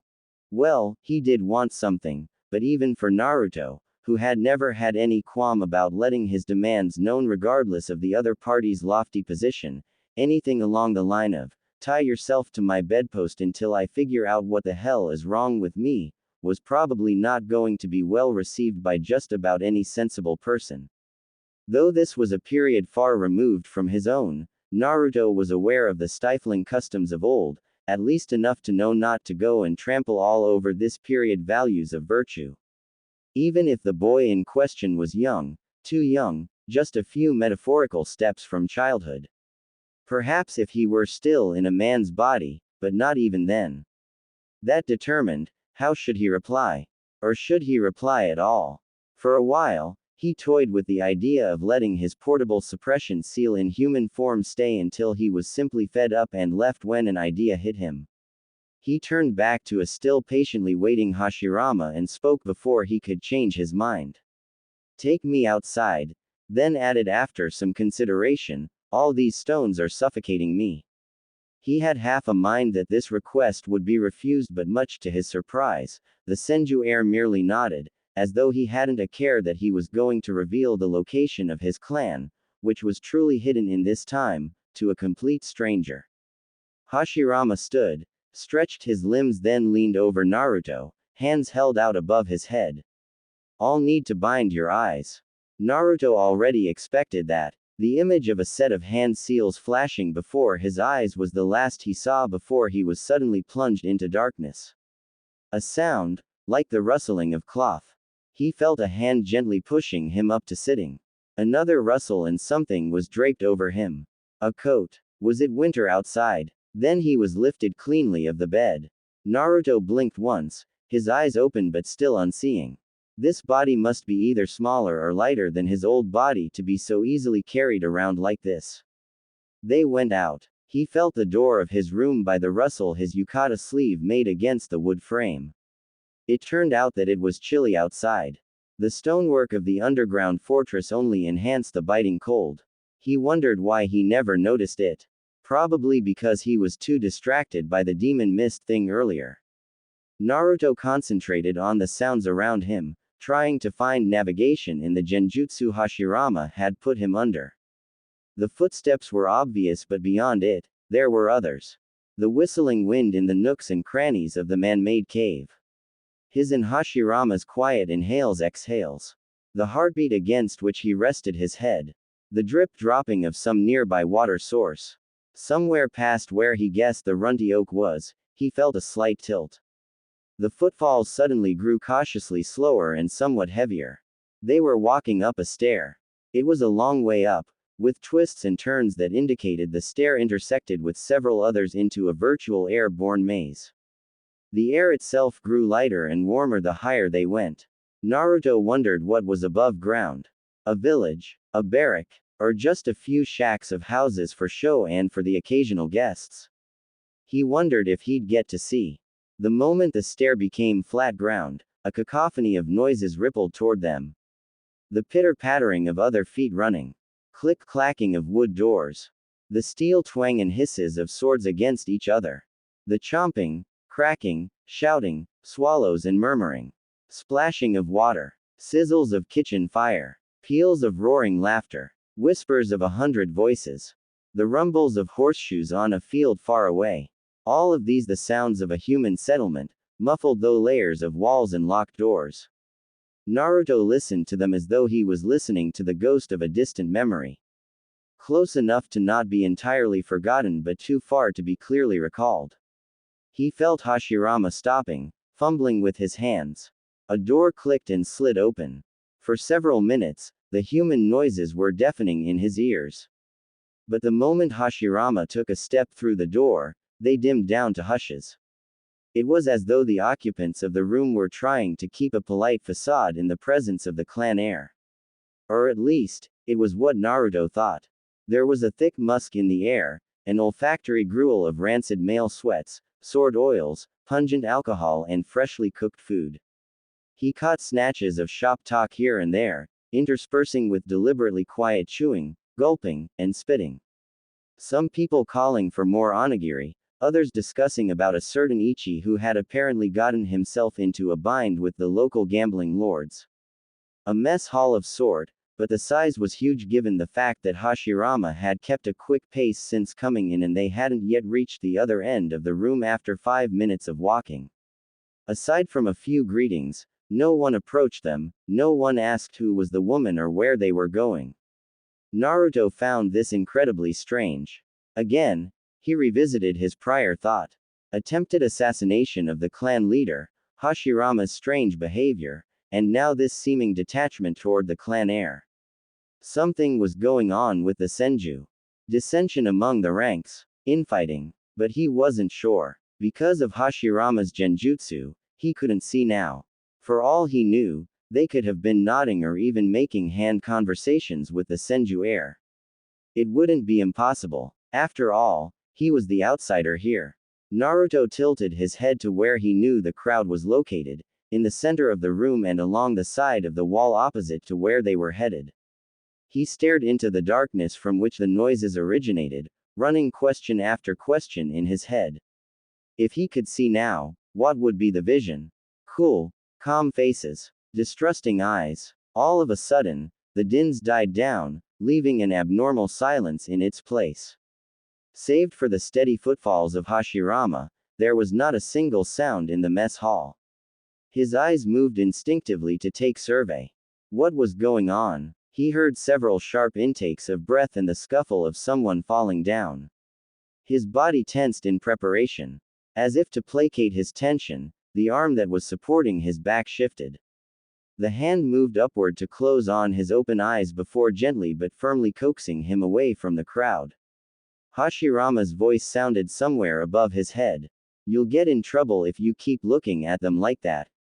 Like what? Naruto wanted to ask. Like a non-senju, or like a woman in a barrack full of shinobi. But this was neither the time nor the place to make a scene, so he kept quiet, pushed his indignant irritation and his unease down, and let the senju tucked his head in the crook of his arm. They carried onward. The senjus, seemingly satisfied that he was no longer staring at them, resumed their noise-making. Aside from this incident, the rest of their walk was uneventful. Naruto counted several layers of gates they'd passed, some guarded, some merely booby-trapped. Sometimes after they passed the 7th gate, the air cooled. A breeze picked up, blowing feathery kisses on his cheeks. They were outside, he realized. It was then that Hashirama changed his pace. Tightening his hold on Naruto, the senju started making huge leaps. Jumping forward, right, then up, up, up. Blades of leaves crowed as they flew past the canopy higher, higher. He heard rocks falling, felt the pull of gravity on his body. His grip on Hashirama's arms tightened. Higher still, until finally, they stopped. We're here. But where is here exactly? They were obviously on a mountain of sort, with a forest below an open grass field far away. The geographic layout was similar to the plains of Hai no Kuni. But were they really in the land of fire? Hashirama took several steps in circles, as though looking for a place to sit down. When he finally found it, he settled down promptly. Naruto, unable to stand or sit unsupported, was in a half recline with back resting on one of Hashirama's arms. With the other arm free, he released the genjutsu. Naruto blinked once, twice, then opened his eyes wide. The Senju heir was speaking, saying something that sounded like, "I come here often, and it's a nice spot," but Naruto paid him no mind. In fact, Naruto could hardly pay anything attention. He was finding it hard to breathe. It was sundown on the forest. The light of dusk poured red, purple, and orange on the trees. A sea of green fire, burning far as the eyes could see. A fiery sunset. Up above, a hawk cried mid-flight. Naruto knew this scene. He'd dreamed about it. It was the forest of death. He turned his head slowly, holding his breath in the back of his throat. If below was the forest of death, then this mountain. There it was, past the face and the blinking eyes of Hashirama Senju. It was different. There were no gigantic stone faces carved into it, not yet. The trees here were younger, and the forest below still held claims over the rich earth before the coming of Konoha had cleared them off to make space for the stone faces and the guard towers. It was the difference of 100 years' time, yet all the same, it was undeniably, unmistakably the Hokage mountain. Naruto sat, unable to do anything but stare. His head was suddenly empty, a perfectly blank canvas of the mind. He didn't know how long he stayed like that until a sensation broke through that canvas. A touch, skin on his cheek. He blinked, eyes following the sudden movement on reflex. A finger, attached to a hand inches away from his face. Wet. And a face beyond the hand, marred with a frown. "You're crying." Crying. Him. He eyed the hand, brought his own hand up to his face. It came down wet and trembling. From a corner in his mind, a thought resounded like well-trained reaction. "Stop the water work, honey. Shinobis don't cry." But the voice was small, and above it, there were 100 others, all vying for his attention. The trees beckoned, green with life. The night of his inauguration, they made merry. Barefoot girls danced in the moonlight. Sakura, leaning by an oak trunk, wringing river water from her wet hair. He kissed the arch of her back, telling her he'd loved her forever. In the forest where they made their stand, Kurenai was giving birth. The first cry of a child welcomed to life by the roar of 1,000 soldiers as they tethered to their death. She kissed her baby goodbye as he sewn up her ruptured uterus, stumbling on bare feet back to the front line. His assistant handed him a leaf, as big as a man's arm. "Wipe the blood off," he said, half to the baby. "We ran out of bandages." With tremendous effort, he managed to yank himself back to reality. Hashirama waited for him patiently. He made the first attempt, laughing a bit through the tear. "I haven't been home for 9 years now." There, that was better. That sounded half right, not like he was sniveling all over the Senju clan heir. "They burned my home to the ground." He stopped there, unsure of how to go on, unsure of why he was telling this in the first place. He focused on Hashirama's face then. So young. In a few years, he'd grow into the face that would make history. Sitting there, looking at the Senju heir, a sudden thought entered him. Its entrance like a red thread in the muddled water of his mind. Kill him. He went still, for a while disbelieving. But the thought crooned, its voice a sweet seduction. Kill him. He breathed in, leaning lightly toward Hashirama. He could smell the boy's breath now, hear the pump of his heart. On his neck, the vein stood out, glistened with sweat. Kill him, kill him. A heat lighted in his belly, unwinding its length like a snake. He felt a strange feeling rise from within, an alien resentment he never knew he possessed. Closer. That was it. It was this little wretch. It was this bastard's fault. If he'd just finished his job with Madara. If he hadn't let those sons of bitches daimyos ride them ninjas like cheap whores for 100 fucking years. if he hadn't up and give off the bijus to the other villages. Hoping for what? For bloody lies. Like some needy market cunt begging for a good fuck. That was it. He should kill Himmm. He was close now. If he turned he could touch the Senju's face. Release his Yuki. Let them devour the boy. Let them burn him inside out. Pull him down. Bite his neck. Claw his heart out. Tear off his tongue. Hear his cry. Eat his fear. Sweet ecstasy. Hold him. Hold him. Let him writhe to death in his embrace. Naruto was burning. His body shook, wavering to and fro. He saw his hand, pale slender fingers, tracing Hashirama's collarbone, going up, to his neck. The nails sharp, like claws. He was going to kill H. A hand laid on top of his, ice cold on his furnace skin. A tendril of nature chakra spread like cool mist over him. Hashirama looked at their entwined hands. He peeled them off his neck. For a minute, they were silent until Hashirama moved. He laid both hands on Naruto's face, wiping his tears away, not knowing that death stood right behind him. Don't cry, he said softly, looking at him with wood-brown eyes. Eyes like Tsunade's, that curved and lifted at the corners like Tsunade's. I don't know what to do with crying women. If he could, Naruto would have laughed right there. But for now, he was numb all over. Hashirama was still speaking, voice soft and slow like he was speaking to a child. If you don't want to talk about it, it's okay. He pulled at Naruto's pliant body, situating him so that he was facing away from him and toward the forest, his head leaning on Hashirama's shoulder. Don't think about it. Just watch the sunset. Watch the sunset. All right. Naruto did as he told. He concentrated on the sun, the beautiful sun setting gloriously over the tree line. He could not pretend that nothing happened. Not after the extremities his emotional roller coaster had gone through in the last 10 or so minutes. But for now, he'd just watch the sun and not think about how he'd nearly lost himself back there. Or how he'd very nearly killed Tsunade's grandfather. Tsunade, nagging at him for not taking care of his laundry at 22 years old and Hokage for 6 years running, who was like a mother and a sister both to him. Or how he was an inch away from destroying the future of the ninja villages. For now, at least, he'd rest and recuperate, and pretend that it wasn't Hashirama Senju who was holding him but instead Sakura. His beloved Sakura. They went back in after the sun had fully disappeared and the sky had darkened into a starless veil. For the next several days, a routine was developed. Every day, he was fed 3 meals and bathed twice in his personal washroom. A female servant accompanied him with each bath, brushed his hair afterward and clothed him in a new clean set of yukata. They had taken off the bandages since he appeared to no longer need them.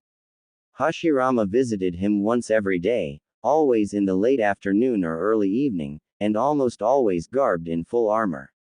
Sometimes he'd take Naruto outside. Sometimes they stayed in and kept each other company. Not wanting a repeat of the incident on the Hokage mountain, Naruto had kept his distance since then. He stayed close enough to feed off of the calming effect of Hashirama's chakra but just about. Their conversations remained short and to the point and never ventured to the personals. Naruto did not know if it was because the Senju heir was humoring him or because of the etiquette of this time, but either way Hashirama never started asking more than a few simple, "How are you?" or, "What would you like to do today?" On his part, Naruto was just plain grateful that he didn't need to offer up any excuses. On some of the days when they didn't go out, Hashirama brought books to his room and shared them with him. On others, he brought clay, and, sitting on a stool and table next to Naruto's bed, he started molding little figurines. A bird, a tree, dogs and little children. On one occasion, when he seemed to have run out of things to mold, he'd glanced at Naruto with dark eyes. The clay yielded in his muddy fingers, forming a lying figure. For 3 weeks, counting the days by Hashirama's daily visits, the routine continued. On the start of the 4th week, the guest Naruto was waiting for came. The Senju clan leader. Despite his hope, this meeting wasn't a good one. At first glance, he could see that the Senju leader seemed to have gained 10 years in the span of 3 weeks. He came in through the door, followed by Kenji the medic and a retinue of bodyguards, all men with their faces hidden by pale porcelain masks, showing only gleaming dark eyes. His strides were deliberately long and slow to hide the minute trembling displayed once every few minutes. The pale skin on his face sagged from his carved-out cheekbones. The full armor he wore drooped a centimeter from his shoulders. They left the door open as they came in.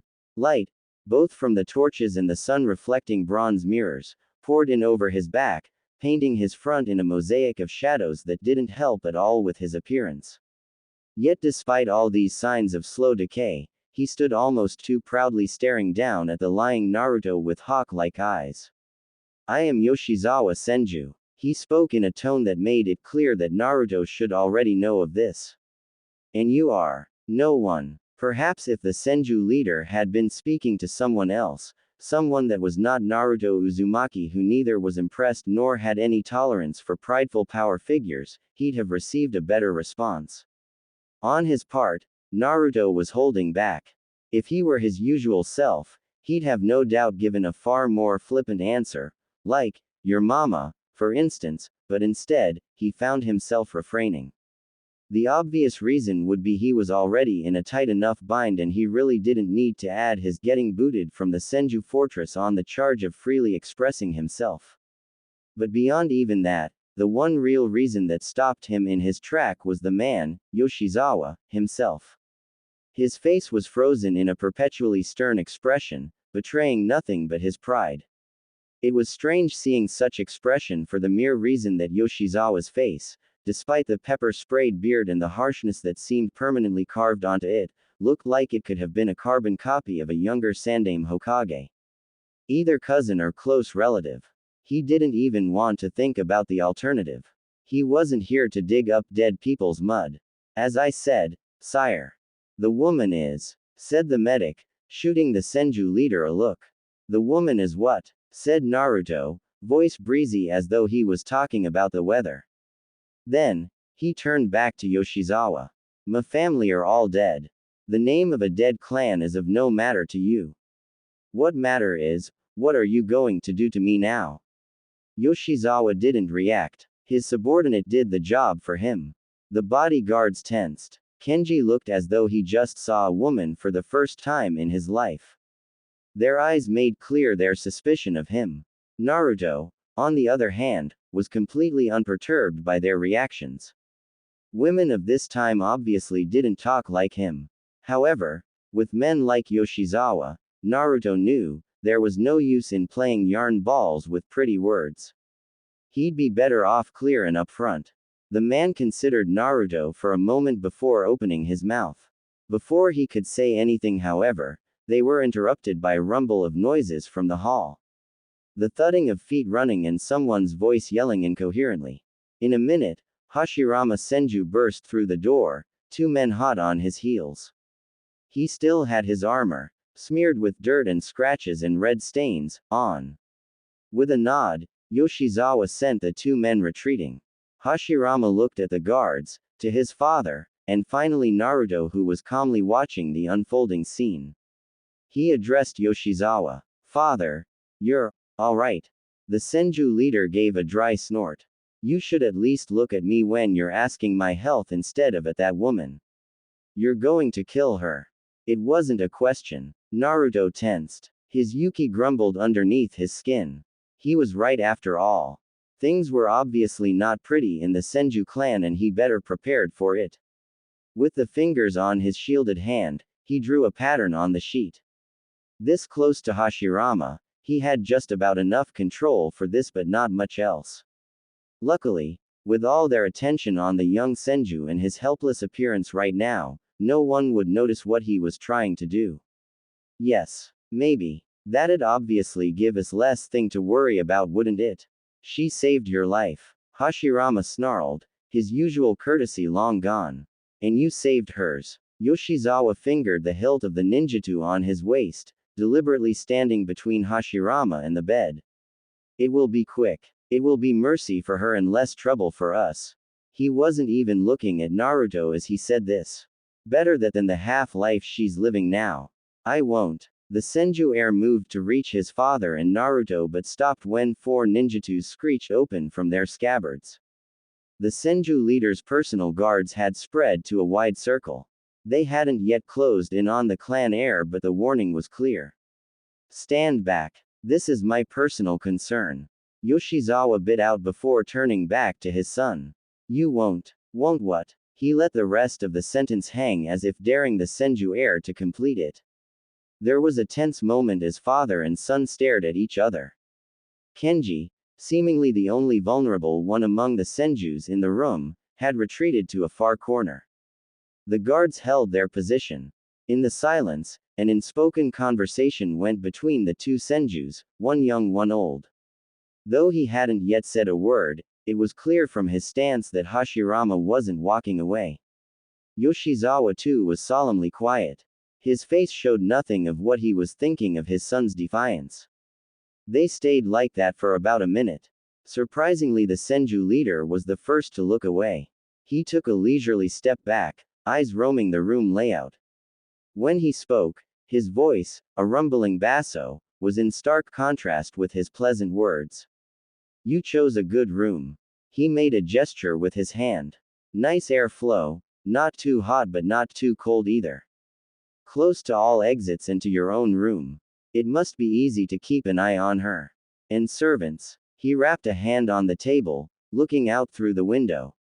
2, 3, or more. If it weren't for this person you'd have died. The least I could do is be courteous.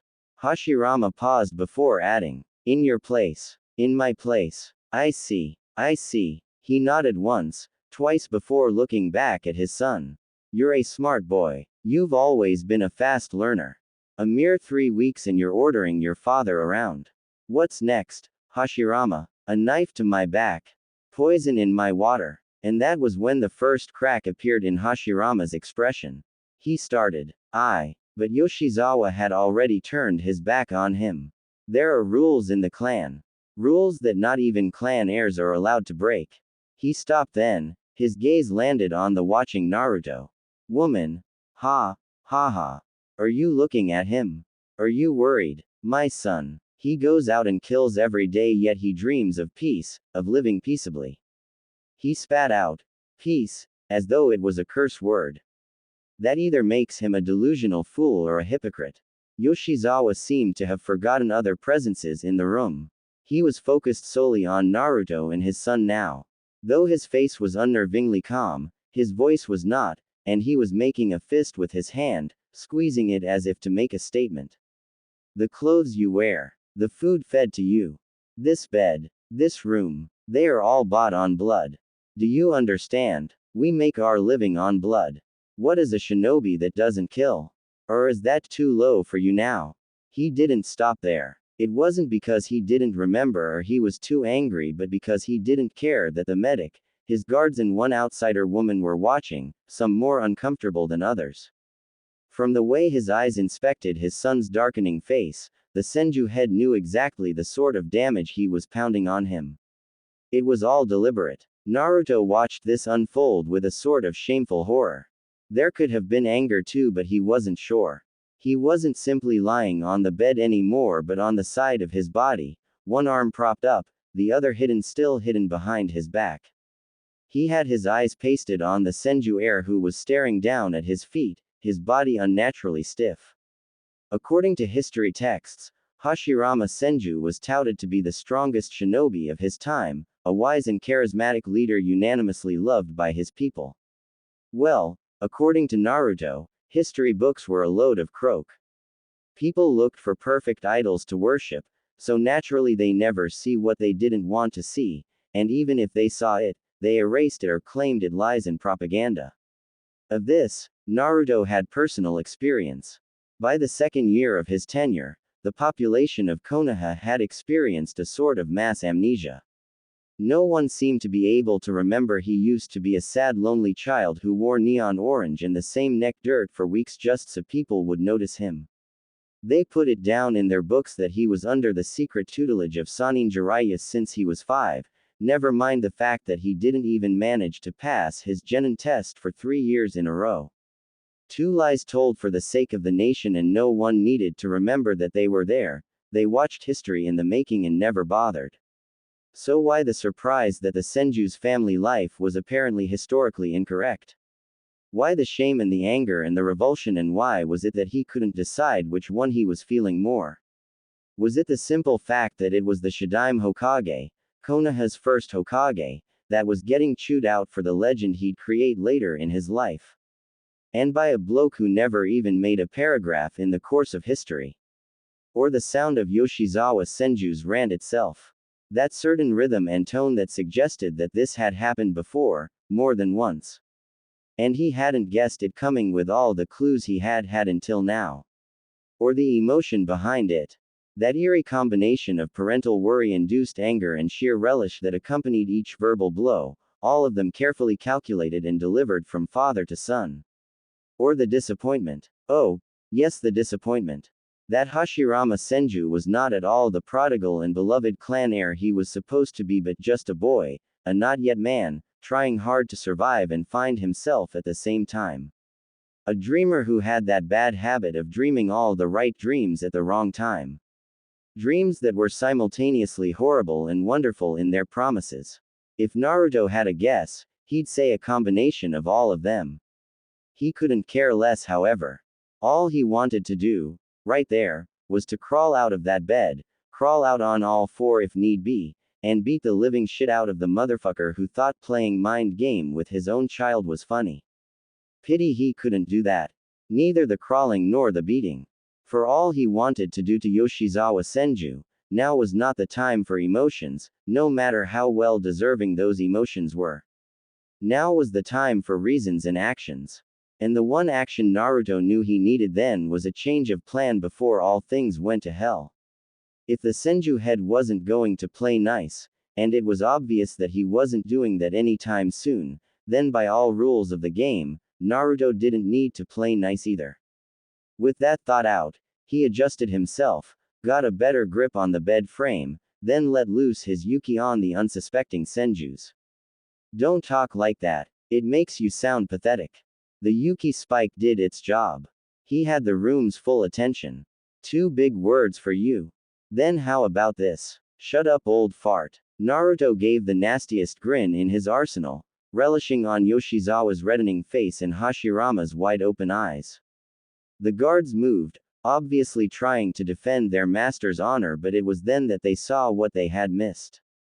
Black lines covered the floor, spreading from under the blanket to converge on the sandaled feet inside the room, and from several startled shrieks, outside too.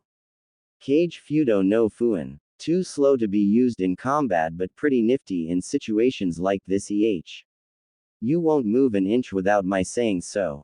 Technically speaking, they could still make some small movements and talk, and there were some loopholes they could take advantage of. But none of those would afford the Senju any threats against him. It was a seal he'd created himself based on the Nara clan's ninpo, so there was little worry of a seal master of this time breaking it. The medic made a half moan, half shriek sound as he eyed the vines climbing up his legs, desperately squirming in his spot in the corner. He, alone, possessed neither the expertise to know what it was nor the mental preparation to deal with it. Naruto snapped. Zip it, Kenny. Then at the rest of the staring Senjus. Now listen. Then he laughed, suddenly realized what all this must look like. 4 elite ninjas in a clan head, trapped like rats and at the mercy of a woman who couldn't even leave her bed unassisted. It was their ignorance and their blind assumption that he was only a weak, sickly woman swathed in cotton and wool blankets that landed them on this spot. Too bad, Senjus, joke's on you. I don't give a damn about your clan rules. And as far as I'm concerned, fighting for your dreams, no matter how insane it sounds, is still better than playing lapdogs for the daimyos any day. So don't think I'm going to listen to your barking. Yoshizawa's face reversed their coloration from rapidly reddening to rapidly whitening as though someone was forcing a fist-sized ball down his throat and he was choking on it. Still, he remained silent, waiting for Naruto's next word. I'm bad at this diplomacy stuff, so I'm going to make a long speech short. My clan is dead, so I've got no one to spy on you for. My enemy is dead, so no one is going to come knocking on your door, asking for trouble. Now the question is, are you going to die too? The reaction was instantaneous. Are you threatening me, woman? Threatening you? Why would I need to do that? Somebody else seems to be doing a good job so far. Tell me, how long did it take to get all those worms out of you? Those need years to cultivate and is even harder to administer. But they aren't the worst. Someone out there wants you dead pretty badly. They failed this time, but they'll try again. Then he turned to the medic. And if Kenny here can't help you the first time, what makes you think he'll be able to when they send nastier worms your way? All of a sudden, Yoshizawa was calm. He'd caught onto where Naruto was heading, and for him, this was good. This was familiar water. He spoke, voice cultured. You're proposing a deal. Your help for ours, is that it? So that we'd keep you alive and well fed. Naruto didn't much care for the well fed part, but the Senju head was close. He started slowly, gauging Yoshizawa's reaction. I can heal myself, hey, Buster. I wouldn't do that if I were you. Too late. The furthest ninja from him cried hoarsely as the cage Fudo built-in defense seared through his chakra core. A shuriken dropped from his limb hand, landing on the tile floor with noisy clanks. Geez, didn't I tell you? But that's what men do, isn't it? Never listen to women. Well, this woman wants to be listened to.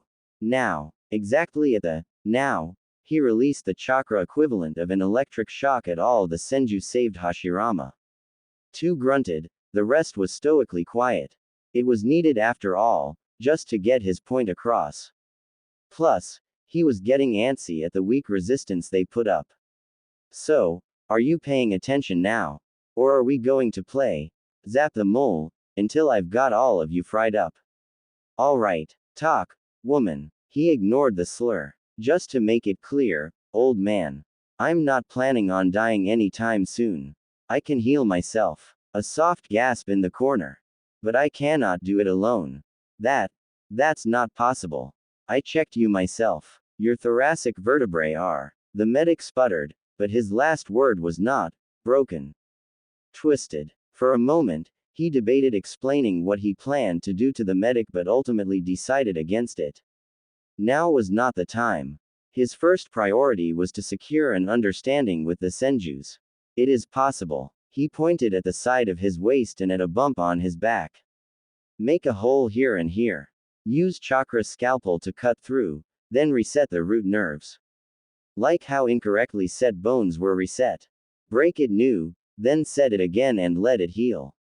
Except this wasn't just any bone but the vertebrae, the crown of a human neural system.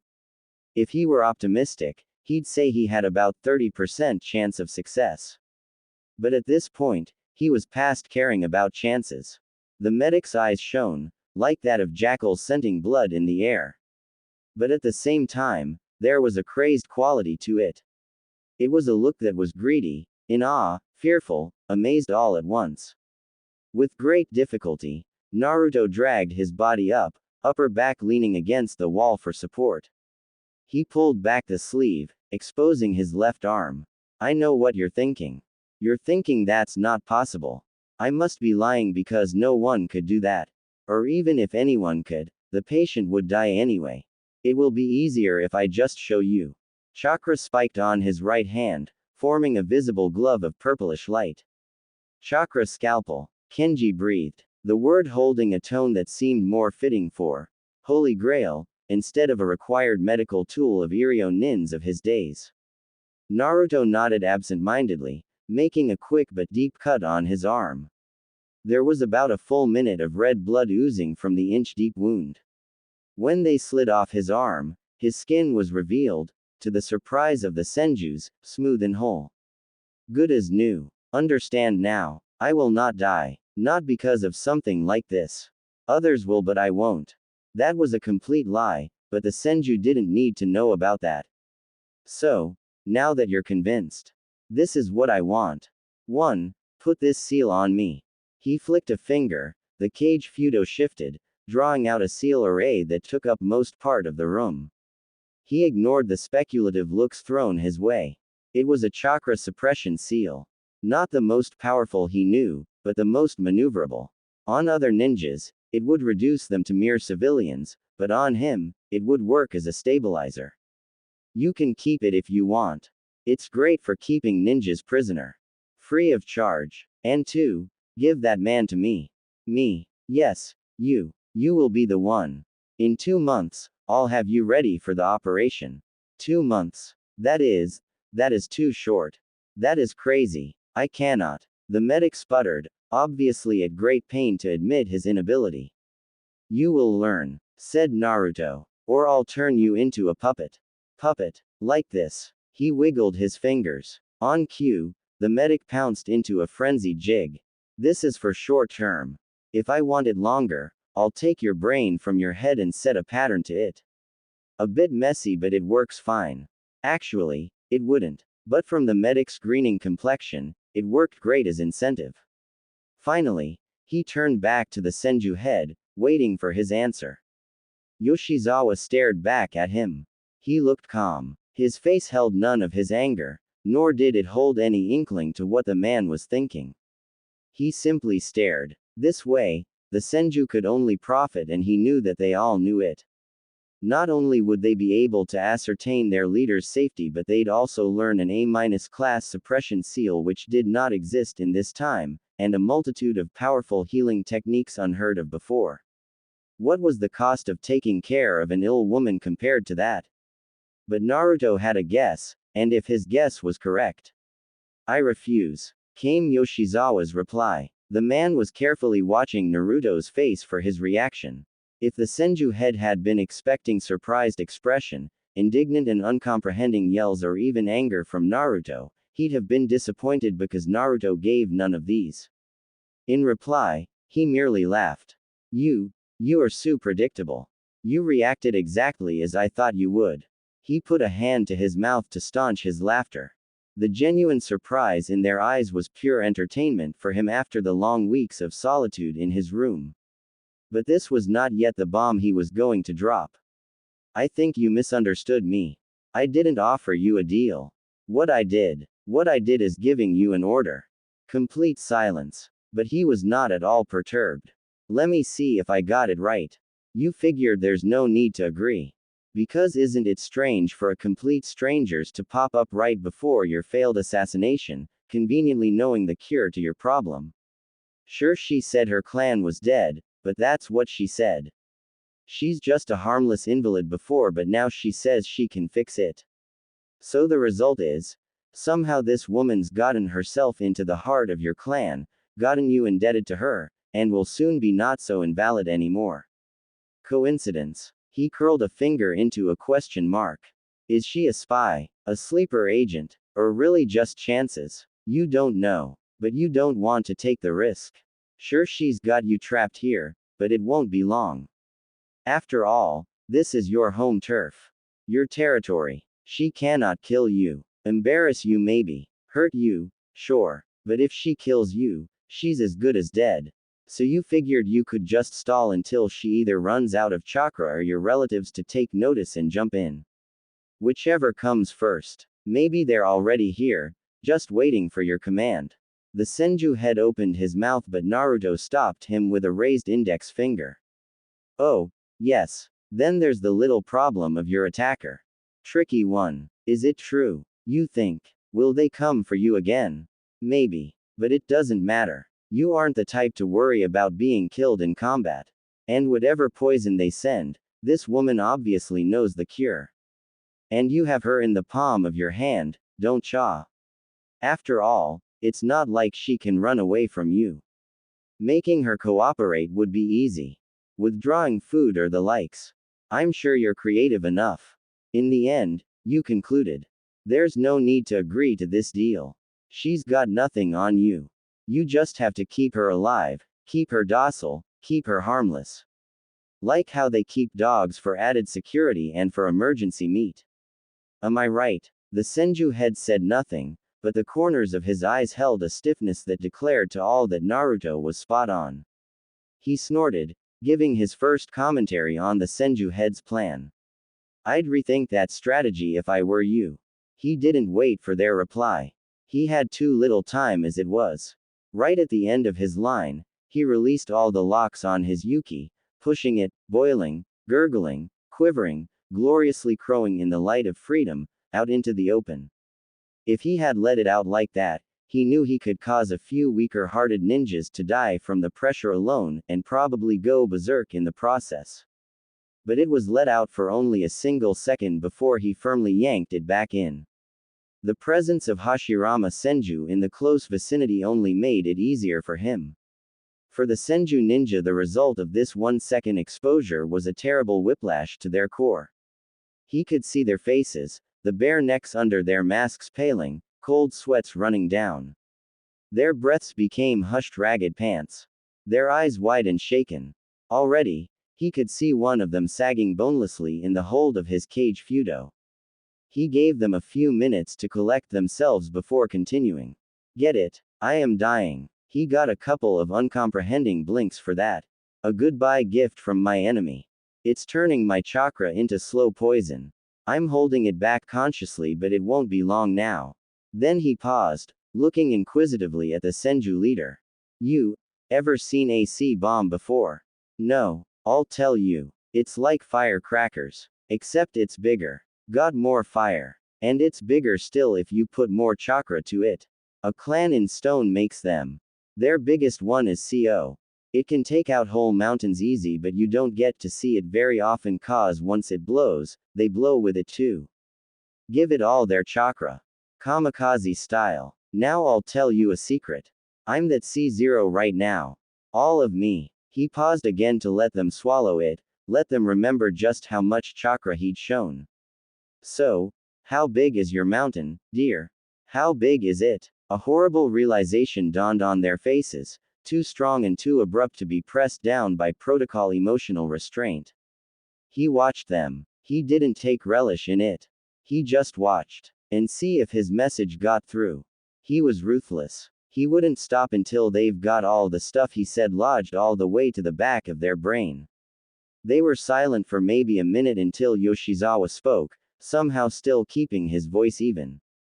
The seal. Naruto grinned, clapping his hand.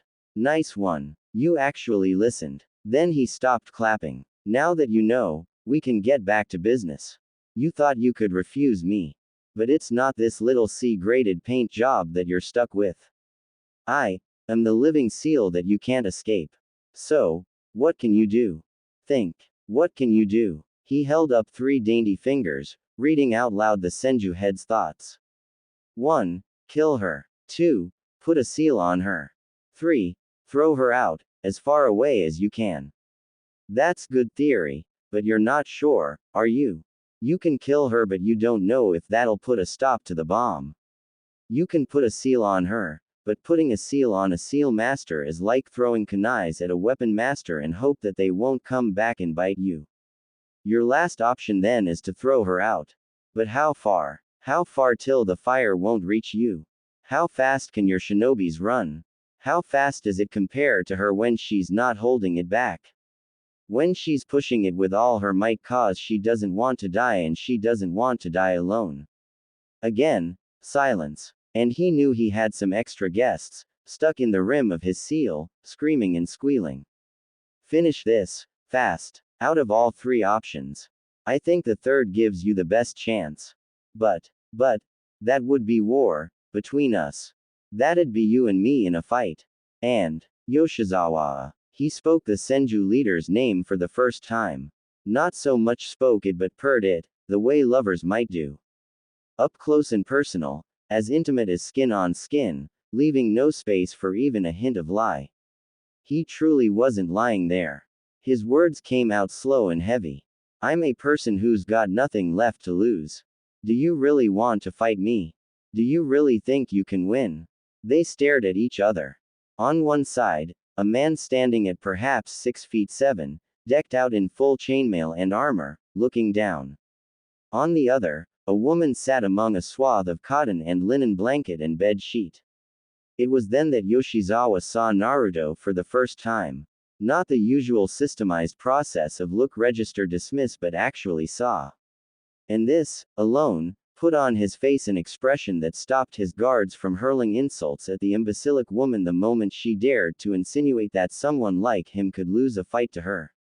He was momentarily unsure of what to do.